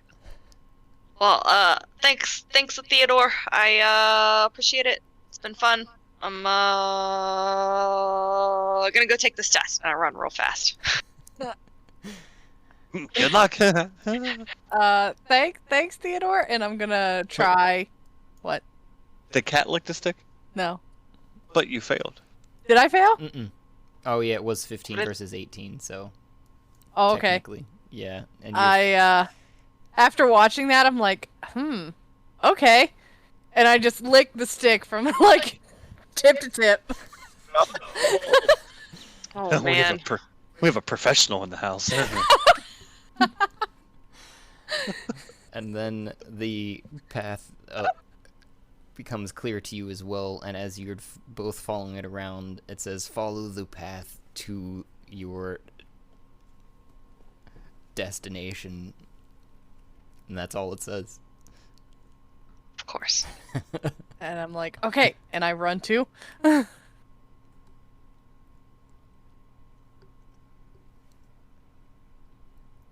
Man, this path is really long, and I'm just gonna run without stopping and just slam into Clifford, who I think is stopped right here. Mm-hmm.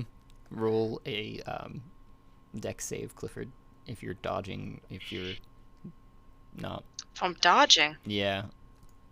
what am I dodging? Perception, I guess, is better for this particular instance in time.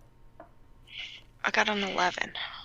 So you hear Cat thump, thump, thump, thump, thump, behind you, of they're running towards you, and you turn and you see and you sidestep as you open the door, and Cat bursts through the open door into the next chamber.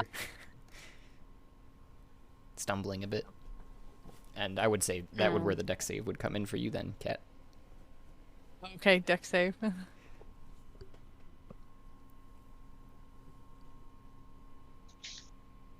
You know, I should have asked earlier if they were far enough away that I couldn't hear them. You cannot. They are up Yeah. a full story now. Okay.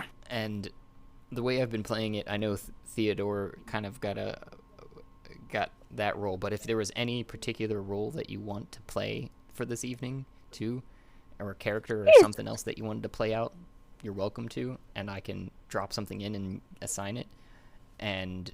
But you kind of know the setting we're in, you know the gists basically of where we're at too now, so you can think on that. And or any character that comes up, I'll describe them as they're walking into a room or something and they see them, and you tell me, and you can play them as well, and I can just keep bopping you around there. But that's completely up to you. I mean, I'm at your disposal, so do with me as you please. Okay. Use me and abuse me.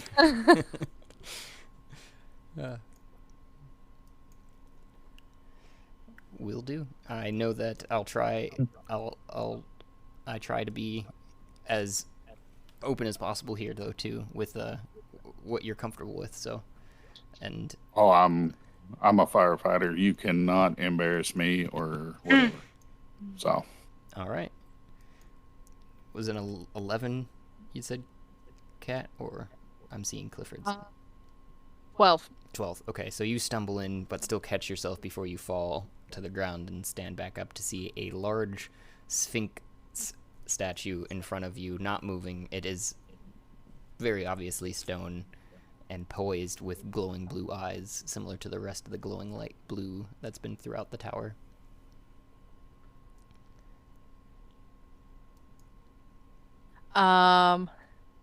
I still have the effects of that nice raspberry stick, right? Mm-hmm. There is not seem to be any writing anywhere, but the weirdly, before the blue glow from the eyes of other things you'd seen hadn't followed you, but this time it seems that these eyes are following you as you walk into this room. Yeah, I don't like I'm gonna the stop look real of quick, this one. and I'm gonna throw my arm up that has the blue glowing bracelet on it. Like, just arm straight in the air. And a grating, gravelly, welcome to the 5th floor. Round the corner for your test. Round the corner. Come on, Clifford, we're here. One at a time. Always watching, Wazowski. Yeah, that's exactly what I thought. Oh shit, Kat. Okay. Well, remember your training. Good luck. That's all I got for you. You're high as fuck. Good luck, guy. I wish you I'm the gonna best. run down the stairs. Just run. And then there's a portal, and I'm not gonna stop. I'm gonna go right through it. And you slam into the wall right behind it. Ouch. Oh. I will roll a... Because you were at full tilt, you took 5 damage. Oh no! And your nose is broke. What is my health at this level, actually? I think it was 12 when I Yeah. was level before. I think so too. Alright, I'm just gonna write it down. Okay. 12 minus how much? 5? Oh, that's not good. Mm-mm. Alright, I have 7 hit points left. I'm gonna get up, stumble a little bit, and look around. Just stunned. And you, as you're holding your nose and stopping the blood, you see a door to your right, just next to the portal. I'm going to open the door and march in. And inside, you recognize Czar that you met on the first floor, standing in the room with a large glowing crystal that's up in the air that's also blue, but it seems to radiate more vibrantly than any of the other blues and in the tower so far, and is about 5 foot in diameter and floating about 10 feet in the air. Around the outside of the room, besides the high elf that is across the room from you, is a veritable array of magical looking enchanted items of all varying sorts. Some are glowing, some are buzzing, some are spinning, some are laying there apparently nothing, but you're very hesitant to believe that that's all they can do just because of the rest of the room. Am I still under the effects of the stick? You feel far more sober than you did before after bashing your face off the wall. You're kind of holding your nose. Pretty sobering. I see Czar there, and I'm gonna be like, "Hi!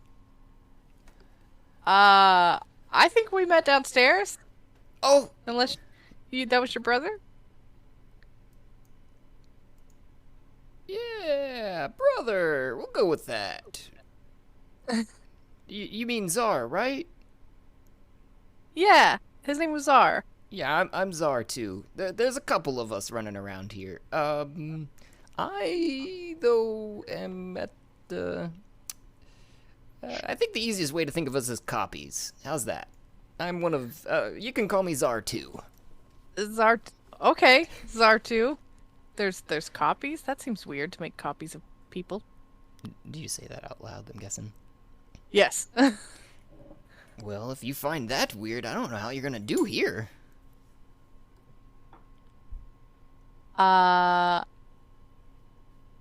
Yep. You might be right. I think we'd gotten your name, though. Czar1 had beamed it to me down from below. He'd sent the direct message, if you will, from below.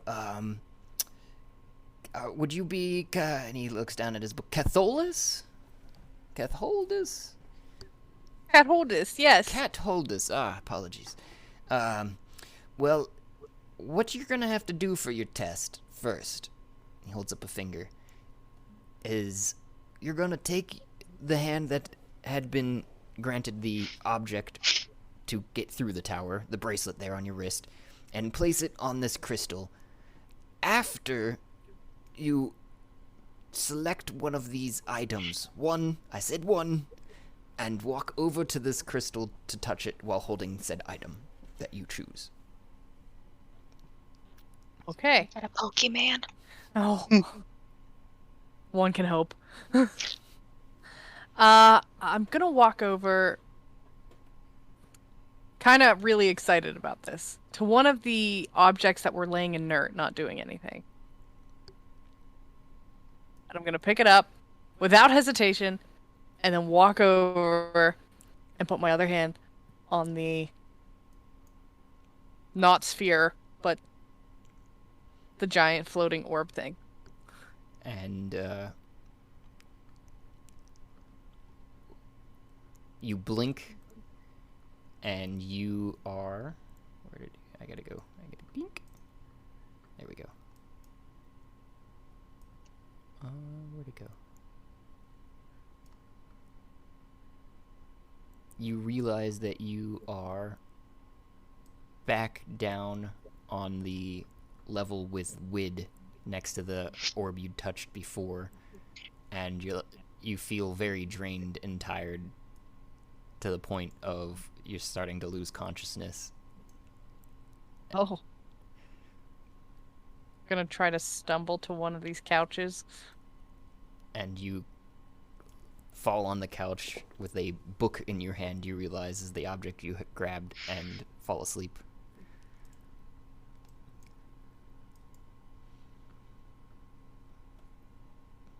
You may pass. Oh! Says the Is that me? statue to Clifford. Okie dokie. I'm gonna walk down the hallway at a reasonable speed. Staying, alert and ever vigilant. Maybe there will be more things for me to read. Shooby-doo. Also yell, thank you. Back to the stone thing. Even though it creeped me out. Oh, more lightsabers. Cool. Alright. Although I see a door. Yeah, you see a portal door directly in front of you following the curve of this tower, but to your right there is a double door that seems to be wide open now, and the person who greeted you on the first floor is standing across from that door. So I'm gonna walk up to the portal door and I'm just gonna I'm gonna poke it with my finger. You're not gonna get through that, I'm just investigating. I'm just checking it out. No, that's a valid observation. It's good that we have more curious youths in our midst. Yeah, it looks fun. Although, I mean, fun. It looks like it could either be really fun or really bad. I don't know. I'm just checking it out. Okay. All right. Well, we'll figure out about that later. Hello. Hi. Welcome. Welcome. You're welcoming me. Hi. I'm back. You must be Clifford. It's the only other name I've got here. Yep. We met. Yep. Hi. Oh, yeah. Sorry about that. That was actually my.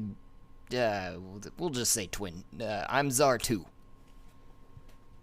Oh, okay. Hi, Czar the Second. That bodes well. How's it going? It's going. You're definitely an energetic one. That's going to make this easy. And he walks back over to here, because what you need to do is walk around the room, select one of these many objects that are in here, and there are still, every spot is still full, it looks like, to your eyes, and then you take that object and walk up to this crystal and touch it. That is the test. There's lots of books, it looks like. Can you tell me anything about these objects? I guess that my first observation was correct, a curious one. The books are going to have knowledge, obviously. The objects, I cannot disclose their particularities. That is part of the test in your selection. But, this guy looks like a unicorn horn. Am I mistaken? I cannot disclose the object's origins. I apologize. You can't tell me what it is? This is correct.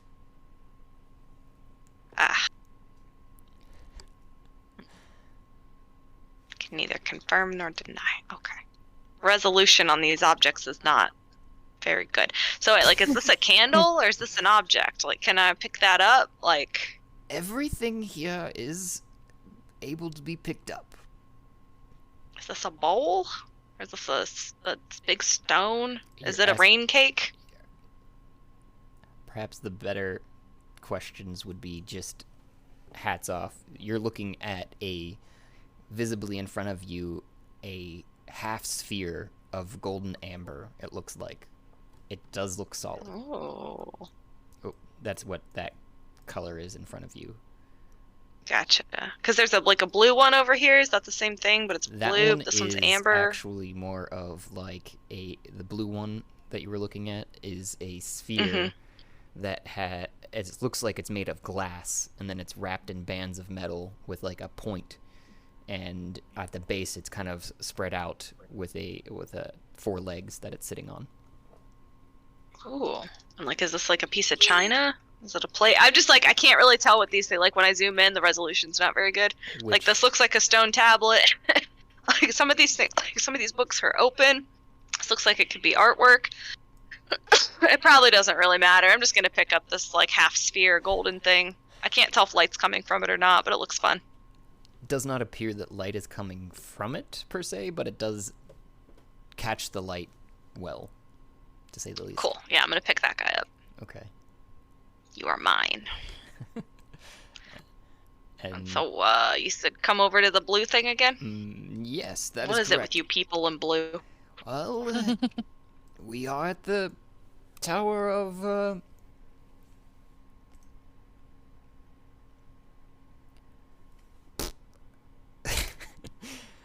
Conjuration. My brain was blanking. Sorry. No, it's cool. And the channeling of the powers here are blue. They just present themselves as such. I haven't really personally taken to the matter. You might be able to ask Pythagoras something of it. He's got some... He likes theories. I mean, who am I? Who am I to question the things you guys do here? I just got here. But okay, cool. Thanks for the object. He just smiles and nods. Are you touching I'm gonna regret this, aren't I? Are you touching it? Yeah. And you Thanks, Zara the Second. feel and see the orb in your hand sort of start to dissolve and wrap itself around your own hands and shit. absorb you into an orange color, and all of the lights in the tower that were blue do turn to an orangish glowing color. And you know nothing else. Oh, but I'm still in this room? No, you don't even know that. You're in a total pitch blackness currently. Oh. Oh. Okay.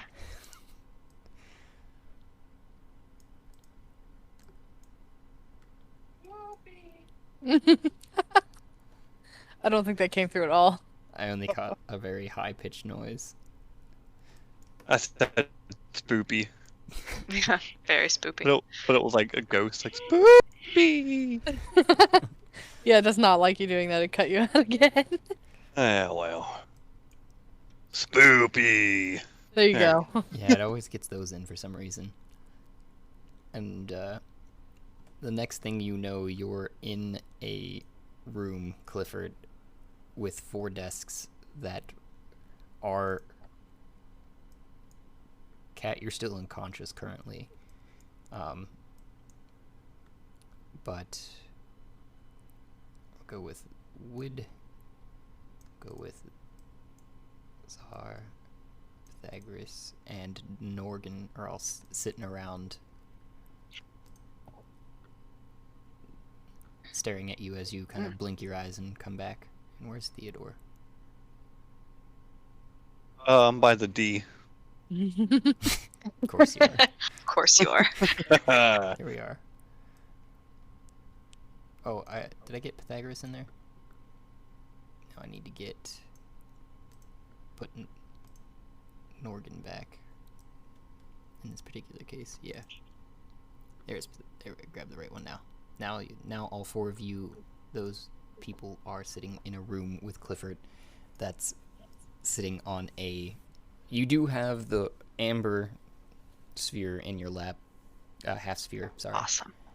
But you're looking around to the wizards that you'd met in the tower as you'd climbed up it. And they're kind of writing, and they all looking up at you and waiting for you to wake up, and Zar is the first one to notice. Ah! Welcome back, Clifford. Well done on your test. Would everyone like to weigh in on how Clifford has done?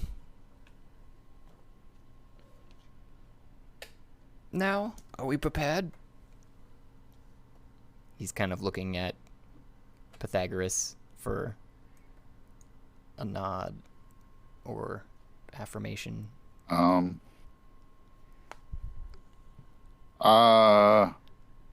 will hold mine for a moment because I'm still.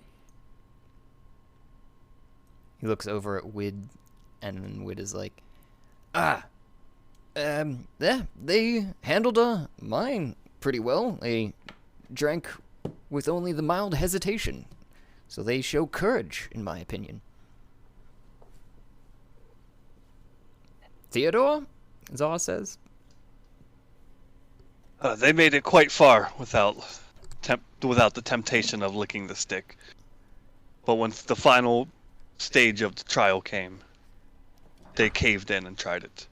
So they hold goodwill, but there is work need to be done. Wonderful. And I would say that making it here is one of the first steps, Czar goes on to say. And to the top of the tower itself is another. So I think that is so far a majority, but we do need a resounding, what's the word I'm looking for here? Consensus. Consensus? Yeah. So Pythagoras? I am in agreement. The temptation of the pipe, they tried. They did withstand that temptation fairly well, actually. Even though I think I did my best to entice them to my wares, but Wonderful. the Well, world is still round, but they did good. sure it is. Sure it is. Well, Clifford, it seems you have been welcomed into the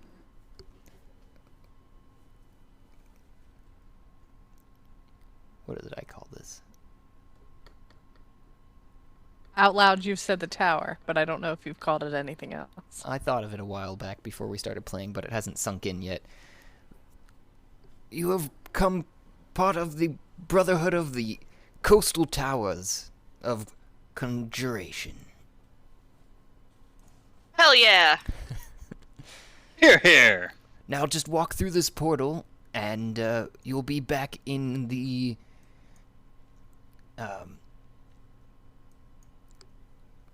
second floor, and you can send Clifford, Catholdus up. Wait, Cat went before me. Hasn't he been here? Yeah, they stumbled into some magics that were a bit too powerful for them, but it seems that it took to them. That's a very cryptic answer, and I don't like it, but okay.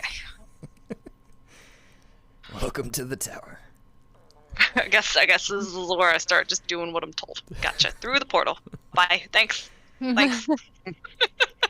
Poof. And you into a chamber you hadn't seen, but you were told to be on the second floor, and you see besides the portal you just walked through, a door in front of you and a door just north of the portal you walked through, with a glowing pinkish red fireplace. The flames in it are that color, and there seems to be some small cooking that had been going on there. Food. And you do get whiffs of savory meats and what had just been cooked there. Some potatoes, it smells like, and you're getting some other vegetable-y smells as well, wafting down the corridor. Haters. Taters. French fried potatoes. Well, since that seems hot, and I can't, like, stick my hand in and get it, I guess I'm gonna go this way? Oh, hey, look! Hey! We've been here before. Alright. Now it's empty, though. There isn't any fun drinks. I see a cat. Hey, cat! Hey! Am I still unconscious, or am I awake yet? Roll a perception for me. Oh, fuck. Either way, I didn't know if I was ever gonna see you again. I don't realize that they're not awake. You ran off like a crazy person.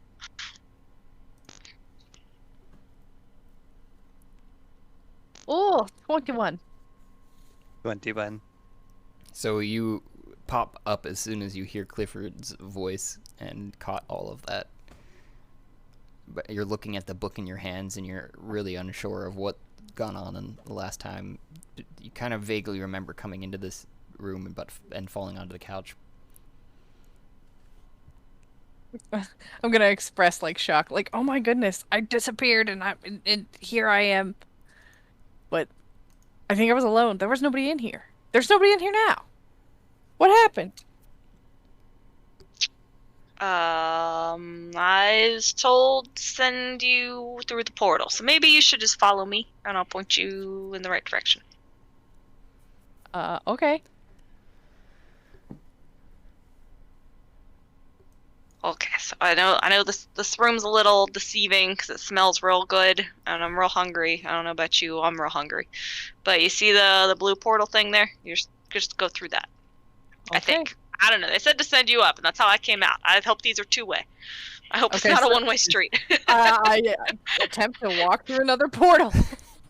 And this time it zoop, and you come into a chamber of a semicircle with the same individuals in it, which you wouldn't know, but you see Wid, Theodore, Czar, you're assuming the first one you met, and Pythagoras sitting at desks writing away, and look up as you come through the portal. And Czar leads off again, it seems to be, and he says, "Ah, Catholdus, it was... right? Yes, sir. That's my name. Wonderful. That was a good test you had there. I was one of the first few to actually pick up a book in a long time. Most go for the shiny objects. Can you blame them? I mean, shiny objects are nice, but I really like learning and reading. That's why I picked this up. It was a good call indeed. It was... oh, nice. Yeah. Well, you might want to keep that to yourself, what you got there, because that's going to lead to some interesting developments, to say the least, in your future. But for all in this chamber, that was the Book of Teleportation. It has a bit of a history in our guild, but it also is one of great import to the world. To the world.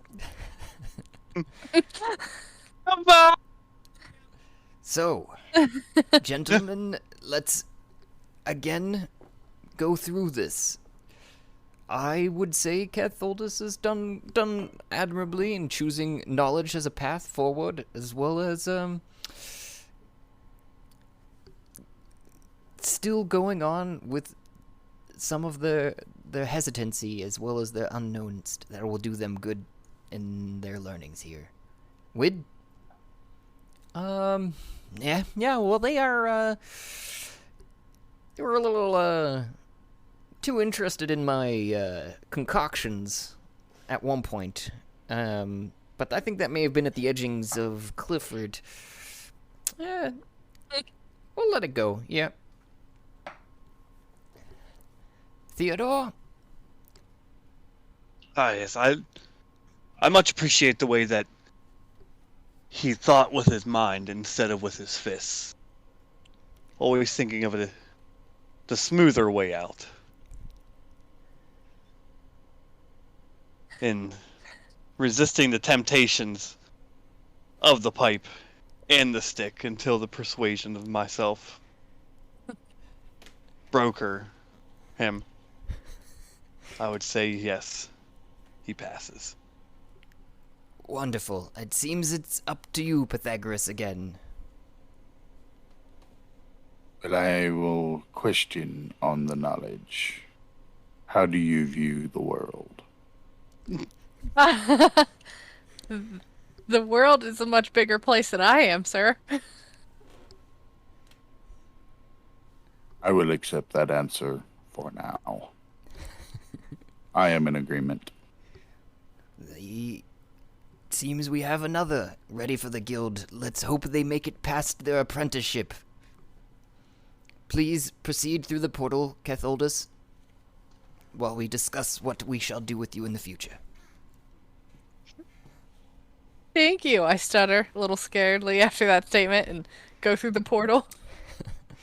You come back down to the room that you were before, and in the meantime, Clifford, you drummed up, you'd start talking to some of the sentinels, and one of which actually did seem to respond to some of your quests for food. so it wanders into the chamber and starts cooking. And comes back out with a full meal for both you and Catholdus of what looks like roast cutlets and a roast potatoes with a side of just. It seems like that's all they knew how to do, but also some roast greens. Yes. Meat and potatoes. That's all you need to get through life. Right here, meat and potatoes. You know, man, you know what you're doing. I wish I knew your name. I would give you a proper thank you, but I could just thank you so much. I'm so hungry. It's been such a day. At that time, you guys hear too a zzz of the portal activating again. But you've got What food fresh in front hell of you. is this? You've got food in front of you. So, but Theodore and Pythagoras, for your reference, you guys had finished up your discussions and were leaving the room to the second floor. Okay.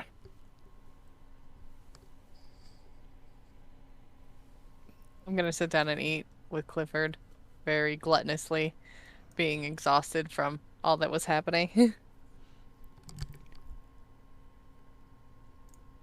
Oops. Still figuring out the controls. If you have any questions, by the way, just let me know. I didn't know how. I keep looking up at Discord, and I'm going to refer to you as Alfred, but Yeah. is there another name that you would want to go by? Or Shadow? I don't know. No, was the other one that. I mean, Alfred's fine, Okay. or whatever. And that was just for the Yeah. evil campaign, like I was telling you about that character. So. Yeah, I mean, all my other stuff is Shadow, but I mean, it don't matter. I Okay. mean, that's completely up to you. 'Cause, Okay. I mean, I'm on your Discord and all that, so. Yeah, I just wanted to make sure there was anything you wanted, I would be able to accommodate. It's pretty easy on my end here. Yeah, I'm easygoing. I don't care. Okay. You know, I'm just happy to be here. I'm so thankful.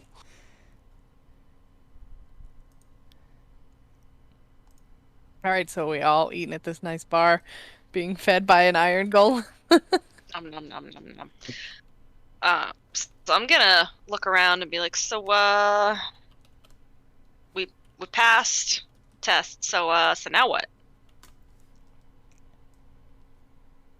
What was our status now?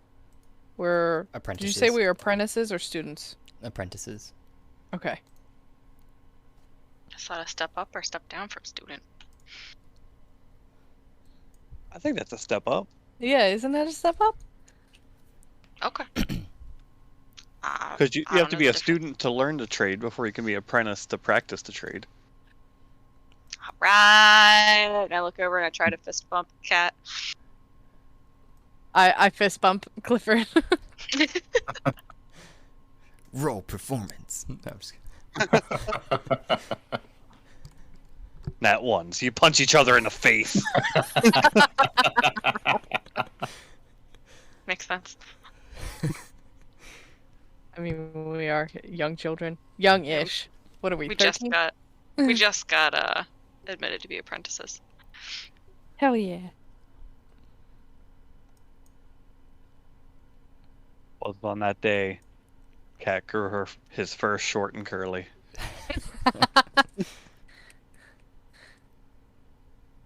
Yep, I became apprentice and then slowly started to become a man. My voice So cracks the at hair every on our chest. opportunity. A man!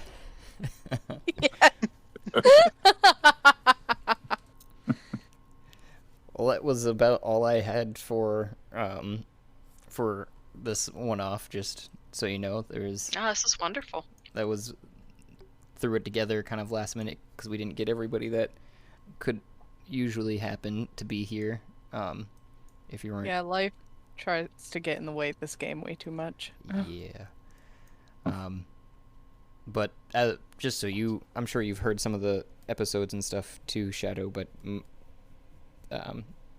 on here, Cat is still Cat, and you're probably seeing some of the lighting up stuff. But Mime usually is a different character than this, and this is Cat's story, like a backstory, a flashback that has happened. That is how I filled this in, and this is how they'd started some of their schooling into becoming a wizard, basically.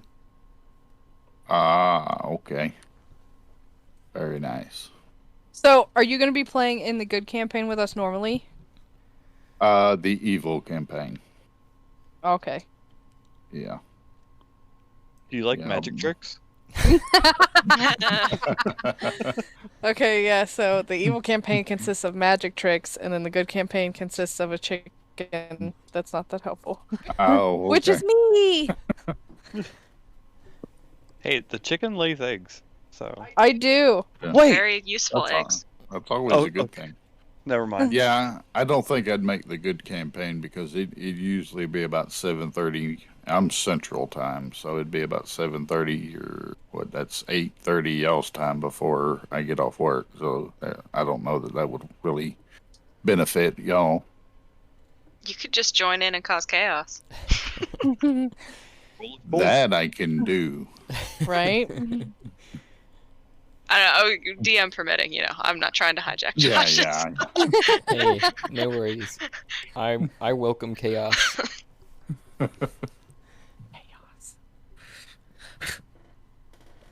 I'm pretty good at putting a spin on it to make it work.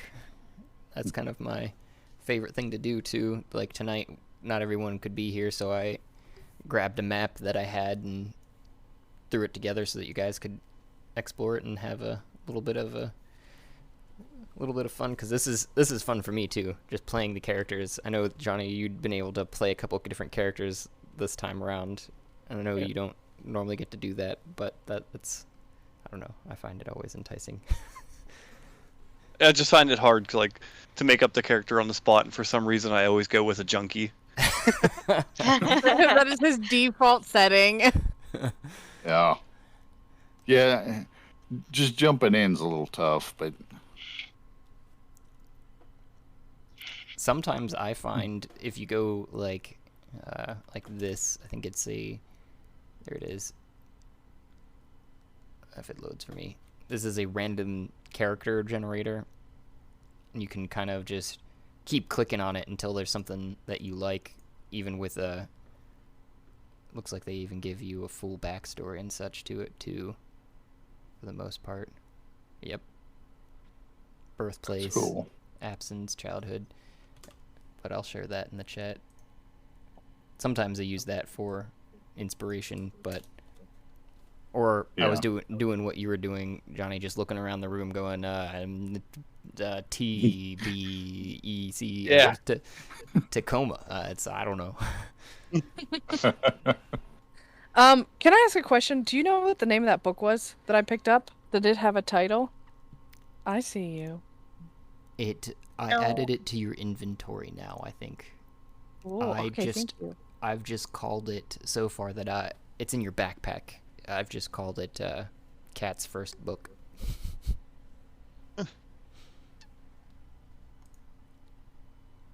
Okay. Maybe is the cover destroyed now and they can't read the cover anymore? Is it that old? It doesn't seem to actually. I was going to say it didn't actually have a title, honestly. Oh, okay. Answer your question, but what happens when you looked in it? I know this was something of a description that I thought of earlier in the day, but I didn't get to when we were doing it. And this actually relates back to, I don't know if you guys know too much about like some of the beginnings of D&D, but the way that spell slots were thought of and created were from this style of magic in these books, that when you read a spell or something off a page, it literally jumps off of it and into your mind, basically. And then that's cool. And then so it's kind of like the book is alive, and once you say it or you do the spell, what other things that are associated with it, it leaves your mind. It gets deleted at the and then depending upon what spell it is, if it's like the cantrip ones that you can actually memorize, it's different. But this other spells, they have a limited amount of times per day that you can rememorize it or something like that. But that's how wizard magic originated in D&D. Is that like these spells are alive and they live in the books that they're created.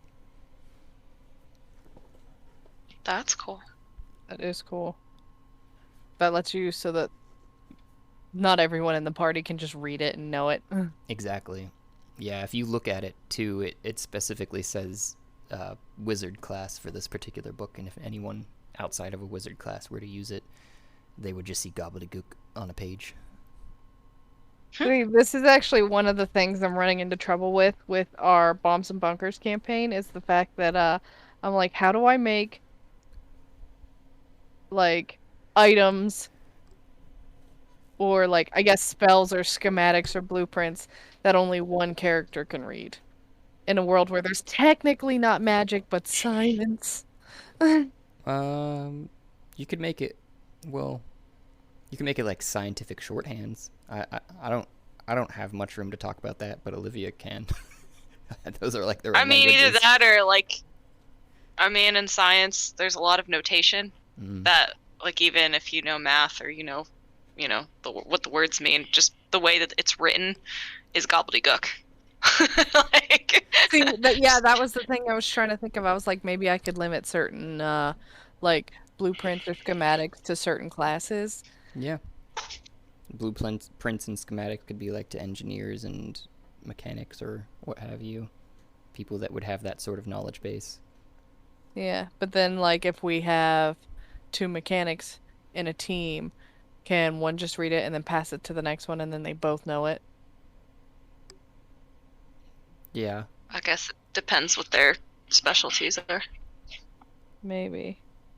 If you're saying they're both mechanics, they could probably read it, I would say, but they might not understand everything with ease, at least. Mm-hmm. Because that one, Yeah, maybe I could just limit how much you could read. I can speak to, because of the architectural trade, with knowing like certain abbreviations just by heart, without going back and forth between a bunch of different pages and everything. One of my favorites, that is one of the contractors' least favorite, is Uno, and it's U.N.O. unless noted otherwise. Oh.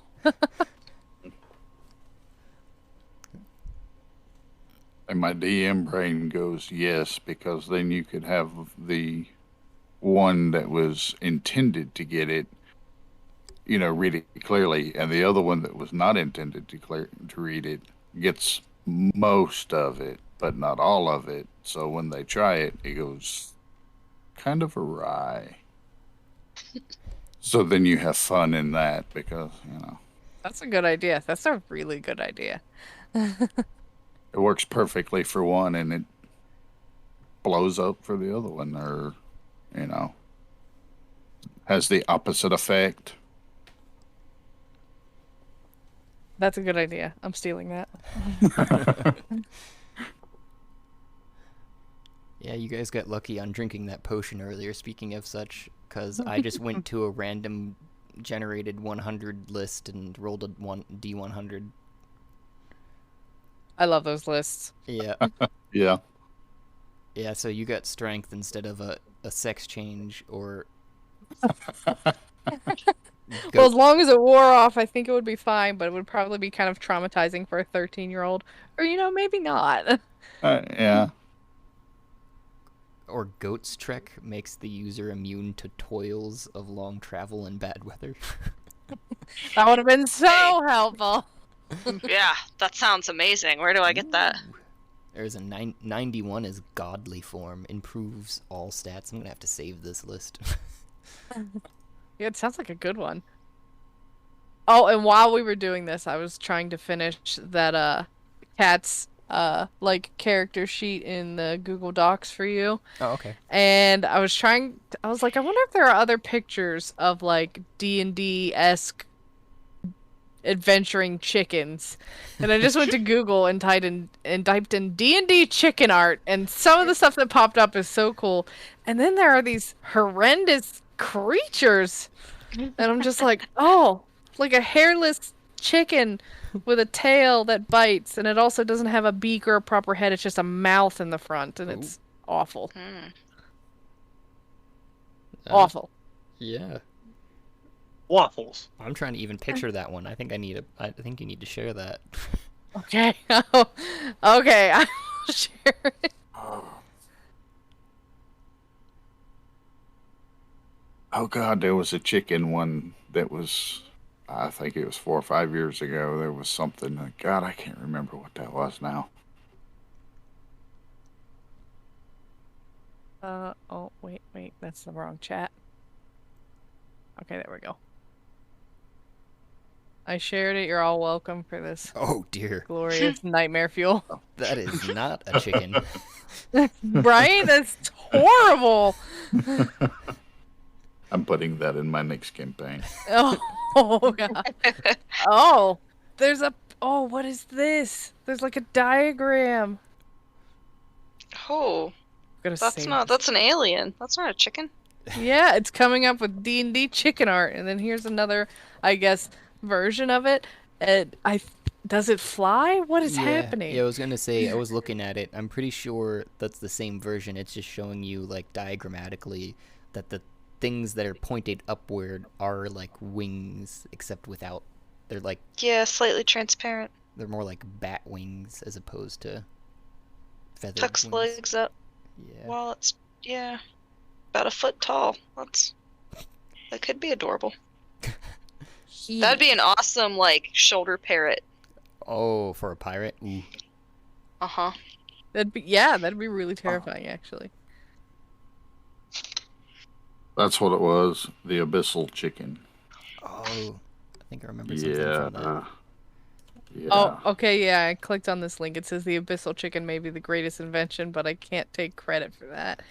They're talking about it in, what is this? Dungeons and Dragons abyssal chickens. Horrifying and Yeah. hilarious. Yeah, they are carnivorous, temperamental, tasty bottom feeders native to the abyss. They beat their leathery wings to scare predators and help them run faster, and they taste like fatty chicken. They are tiny creatures about the size of a barnyard chicken and have no feathers. Tastes like. Oh, so they're not giant. They're actually like chicken Yes, size. They Okay, are so Yeah. it'd be chicken perfect, size. perfect for a pirate. I kind of want to eat one now. Coincidence. One wants to eat you too. Holy crap. There is a Sir Electo, the chicken knight. That's in Reddit. There's some fan art and it's just Yeah. a picture of an adventurer talking to a farmer surrounded by a bunch of these abyssal chickens. Why would someone raise 100,000 abyssal chickens? 145,000. Enough to kill Tiamat. They keep the rats away. They would. Yeah. I mean, wouldn't it be great to have an army of murderous chickens at your disposal? Could you Would I- imagine would- being a druid and being able to cast that and just summon 1,000 abyssal chickens? Oh my goodness. So horrifying. What noise do they make? Okay, so I'm gonna imagine that they don't cluck. Oh, No, I figure it's one of those do they bagawk? echoey. It may bagawk, but it's kind of a echoey. Yeah, like multiple voiced thing. Oh. Yeah, almost like a techno chicken. Yes, I can very much imagine that. I imagine you would also raise them for just their delicious level, like we're a fattier chicken. But I was thinking from being one that has raised chickens and turkeys. Man, they would be so much easier to raise too, because like I wouldn't have to worry about coyotes and foxes messing with them. Right, you'd come out there and you'd just find like a fox dismembered. Yeah. Yeah. Or a fox skeleton. Yeah. How do we make chickens aggressive? Like, we're able to defend themselves. I think some of them are already pretty aggressive. Have you ever gotten attacked by a rooster? Yeah. Yeah, They're, my they're grandfather very capable. actually had, like, adopted out a fighting rooster for his chickens, and he didn't think anything of it, but it attacked all of his grandkids. I remember that it, like, tackled me to the ground, and I was trying to fight it off, and then one of my shoes came off before I could finally get away from it.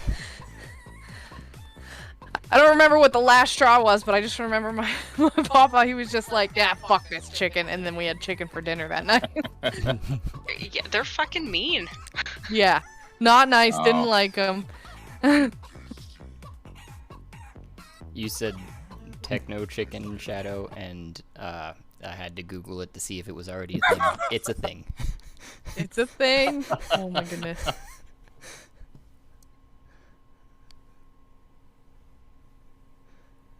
Yes, I will Google that later. I shared Heck no chicken.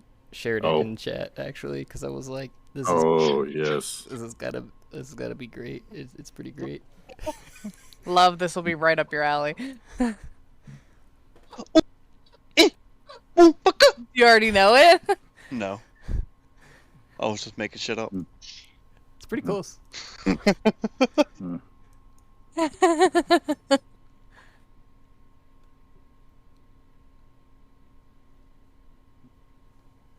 Oh man.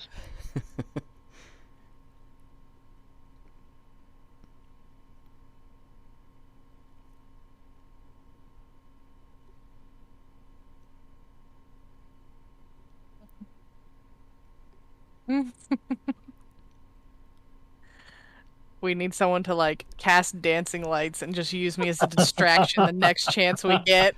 I like this. We should totally do that. I Yeah, have a disco ball. dancing lights with the disco ball, and then just toss Cat out into the open to just start clucking in time to some imaginary beat. Ah! Totally needs to be a cantrip. Just homebrew a cantrip right now. Yes. This Wait. this is good. Is this already made? I must find it. Alrighty, I am going to hop off of here. This has been lovely, Josh. Good session on the fly. Thank you. Right, this was fun. Glad you enjoyed. I hope that's across the board for everyone. Yeah, that was good. Oh, yes. Thank Yeah. you for letting me come. Yeah, it was lovely meeting you. Thanks for joining. Yeah, look Ah, forward to great playing to with you meet next y'all. week. Yes. Alrighty, have a lovely Right. night. Good night. Maybe I will do a little better. Yeah, that one we'll be a little bit more prepared for too, probably, than just being tossed in with something that comes up. Yeah. And not being a character for a while sometimes can leave you a little rusty for some of those moments. But Yeah. Yeah. And that's one thing I don't do a lot is characters. It's just, the monsters. I'll do a barkeep or something like that every once in a while, but, there's not a whole lot of, throw a rumor out or something that you want your party to know. oh yeah, I do a good bit. I try to keep a good bit of a balance, at least, of the role-playing aspect and the battle aspect together, just because I know from playing that I can't stand the constant battle as Oh, much. yeah. Just to keep it going, because especially if I'm playing a character for a while, then I want to be interested and not just get to a point where I'm like, I don't want to do this anymore. Just kill me, Yeah. Yeah. I usually keep them going on, exploration and keep them kind of, doing that. But most of the ones that I've had as players have done pretty well with the role play. So That's good. none of them are really into the murder hobo stuff. So that's been great. That must be nice. Yeah. to Yeah. not have murder hobos in your party. Man, if 'Cause looks could kill, I'd be dead right now. I mean, I can't really say that you're always the murder hobo because, like, in the last B&B session, you were advocating for like peace at this point Yeah. where everybody was trying to kill something. Every Uh-huh. other session, I'm like, hey, who wants to get high?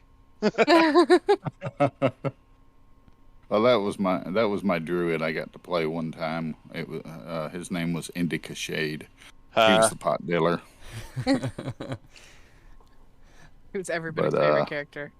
Oh yeah, but I only had one murder hobo, and that was actually the first player I killed. Uh, the rest of the party was just going along doing their thing, you know, role playing back and forth, and this guy wanted to attack everything. So just for shits and giggles, I'm like, okay, you're walking down the road and you look to your left and you see something out of the corner of your eye, and you realize that it's great and big and red, and it lands next to the edge of a mountain. I attack it. Well, it's, you know, several thousand feet away. Okay, well, I start moving to it, and I'm like, okay, just anybody else? No. I'm like, okay. So, you know, roll your movement. Okay. I made him do 3 rounds because I'm like, look, dude, I'm going to kill you. I just want you to understand, but you're going to work for it. This is going to happen. This is going to happen if you keep going. And he did. They all rolled 3 rounds. And he finally got up and he walked straight up to a red dragon and stabbed it in the foot, and I barbecued him. That's great. Yeah. Hey, if you're gonna go, at least that was the way to go, I guess. Yeah, well, the other players were like, please get rid of this guy. Please get rid of this guy. And I'm like, okay, I'll let him get rid of himself. And he did. Majestically, by the way. So I did Google like chicken dance D&D cantrips, and one of the things I found was a Reddit thread that says, "Help me weaponize a chicken." It says, "Running a modified version of LMOP for a group of 2 to 3 newish players at level 4. They recently acquired a new member of the party, a chicken named Philip, and immediately sent him to an enchantress I created to introduce the party to magic items. They spent all of their gold to have the enchantress magically weaponize Philip the chicken with no specific requirements." Oh, God. Enchantress, hello, how can I help you today? Players, here's 200 gold pieces. Make this chicken shoot lasers or something, please. Enchantress, oh, well, I suppose that can be done. Give me 2 nights and he will be ready. So I ask you, D&D community, how do I turn this chicken into a war machine?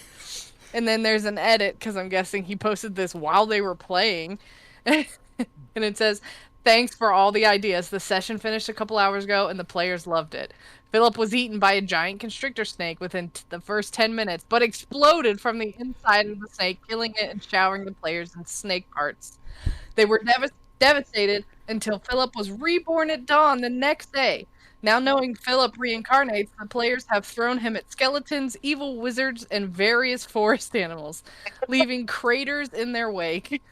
From the comments farther down, I added a mechanic for a calmer version of wild magic so that when vigorously shaken, Philip switches magical effects or changes colors, etc." Well, that's beautiful. That is. That's really good. I mean, I'm already a magical chicken, but it would be really funny if I got picked up, shaken, and just turned to a different color. And had different attacks and effects. Oh, the possibilities. I thought for this evening too. Speaking of different things and associated with cat, is the you might have been leaning towards trying to figure out how you fell in love with a Dune. Exactly.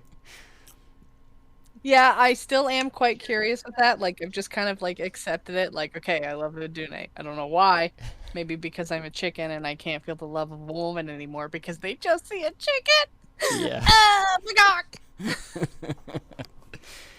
uh, to fill you in, Shadow, that would be Adune's the sentient ship that they stole from a harbor quite many sessions ago. I think it was last year actually, but I had actually not been playing cat at the time. yep. So the chicken and the ship are in love with each other. Correct. Yes. Excellent. That was actually something else I was thinking about. In Cat's backstory, like he had all this stuff happen to him, like the orphanage, going to school, and then going to this wizarding school, tower, guild. I didn't name any locations in his backstory because I wasn't sure if you had actually already had locations picked out. So if you are, where is it? This is something you can find a little bit too, Shadow. I think it's down on your character icon from your guys' view, down on the bottom left in Astral. Oh, wait, that's the wrong tab.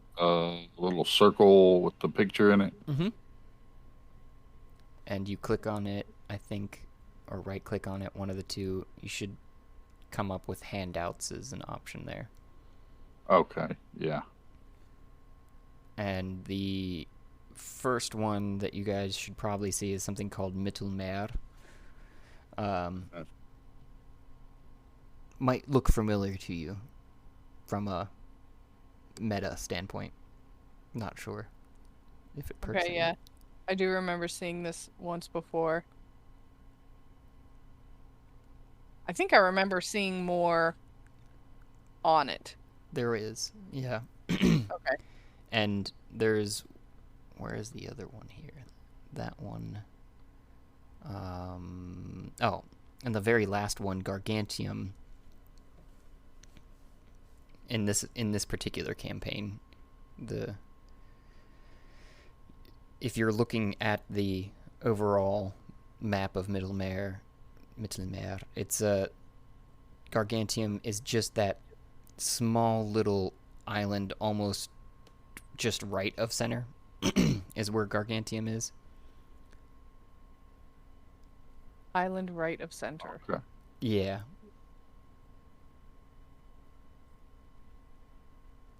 They kind of have a similar shape, so if you kind of look at Gargantium as a overall shape and try to place it on the map, you can kind of see it. It's fairly abstract, but it's there.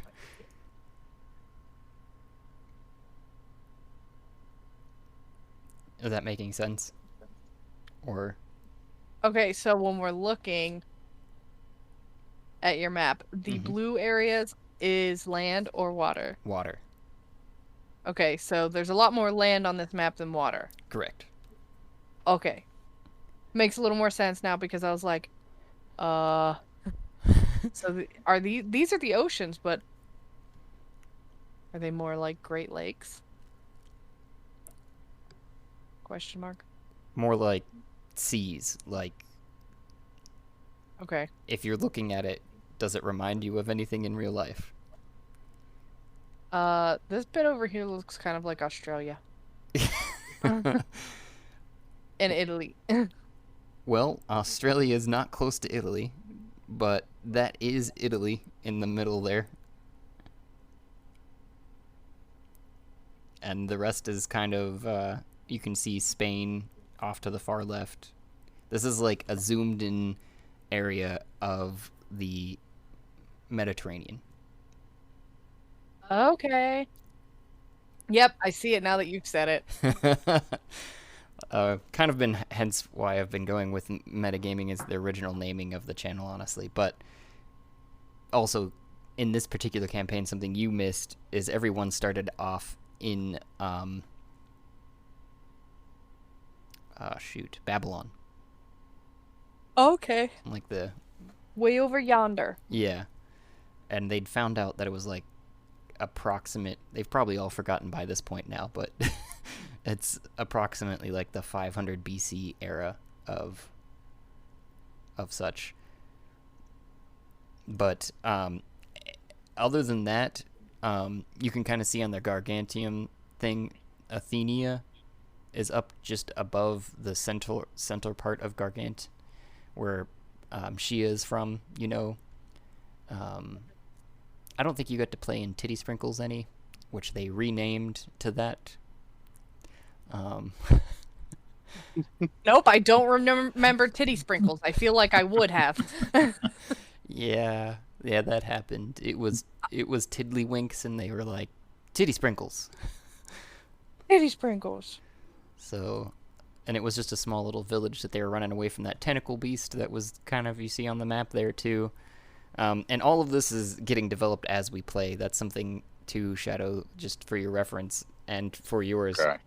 Cat, too. So when you're looking at for places to go on that larger map that we were talking about, you can see where Babylon approximately is. I've got that marked. The crystal that's down below that center island that I was talking, Gargantium, it's just south, and so just north of the crystal, that first island that you see there is Gargantium. I need to update some of these as in that regard from handouts, because like I said, I'll update these as I go, but I was focused on Gargantium. That's where everybody's at. They're in the fissure and doing some stuff there in the main campaign of this right now, but you guys were man, I don't know how to describe this one for you. Maybe I can just screen share for a second. That'll probably just be easiest. Go live. Can you see? Let me bring it up. Oops. Okay, we're watching. Okay, so this is this one right here that I'm circling with my mouse. Okay. That one's Gargantium. All right, I was guessing because you said like left of center, and I was like, how far left? And I thought maybe it was the rock being kicked by Italy, but yeah, that one makes more sense. I may have said left. I meant to say right. But then the island that I mentioned, Samos or Samos, is Thomas, yeah. is Samos. is actually a real place as well. It's a real name that exists in reality, and it's this little guy over here, approximately. I'm bringing that up on Google Maps. Let's see what's there in real life.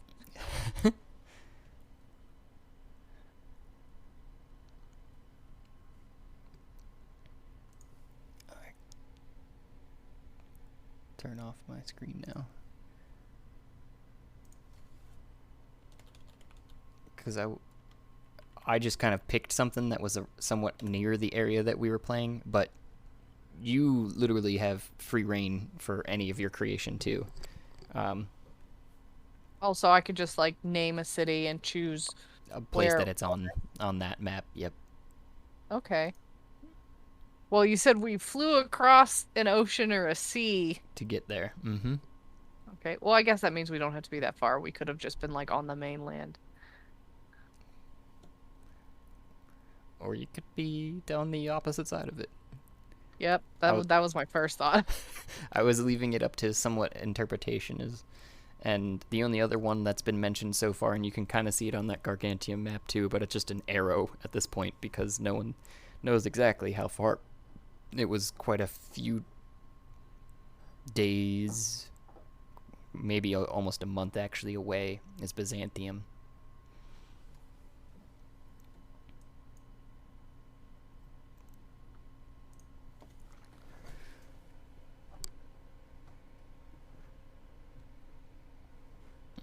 And the other campaign, Shadow, you guys are in hell.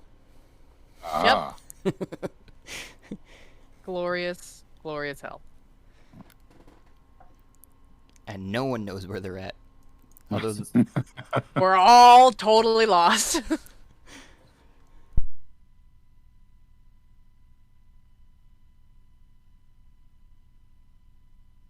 Just chilling in hell. Having a good old time. Hope you got your sunscreen. SPF 69.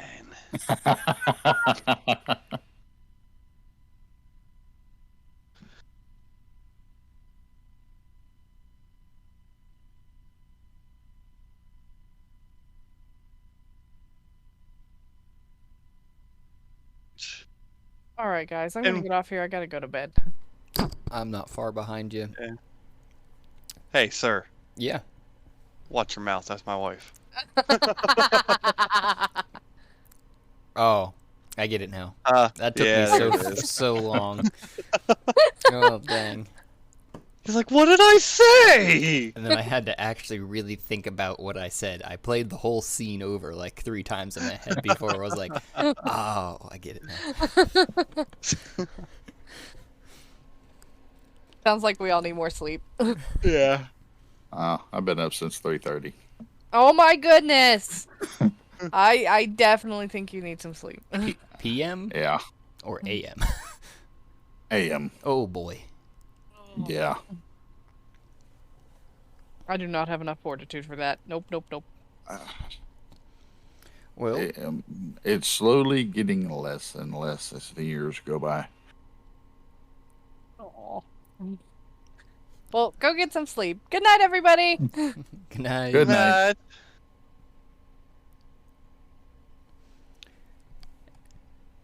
How'd you like your first session? I did. I liked it. Good. This is a good group. It will be definitely fun to play with them. Good. Good. I'm glad. Yeah, we. It's kind of my main goal is to have fun. Yeah. On top, other than You that, know, just be entertaining to ourselves too. oh yeah. Yeah. Because when it you got us on a little bit of a tame night too. Because if we get, you can kind of see the list over on the side of all the people that could be on, but Yeah.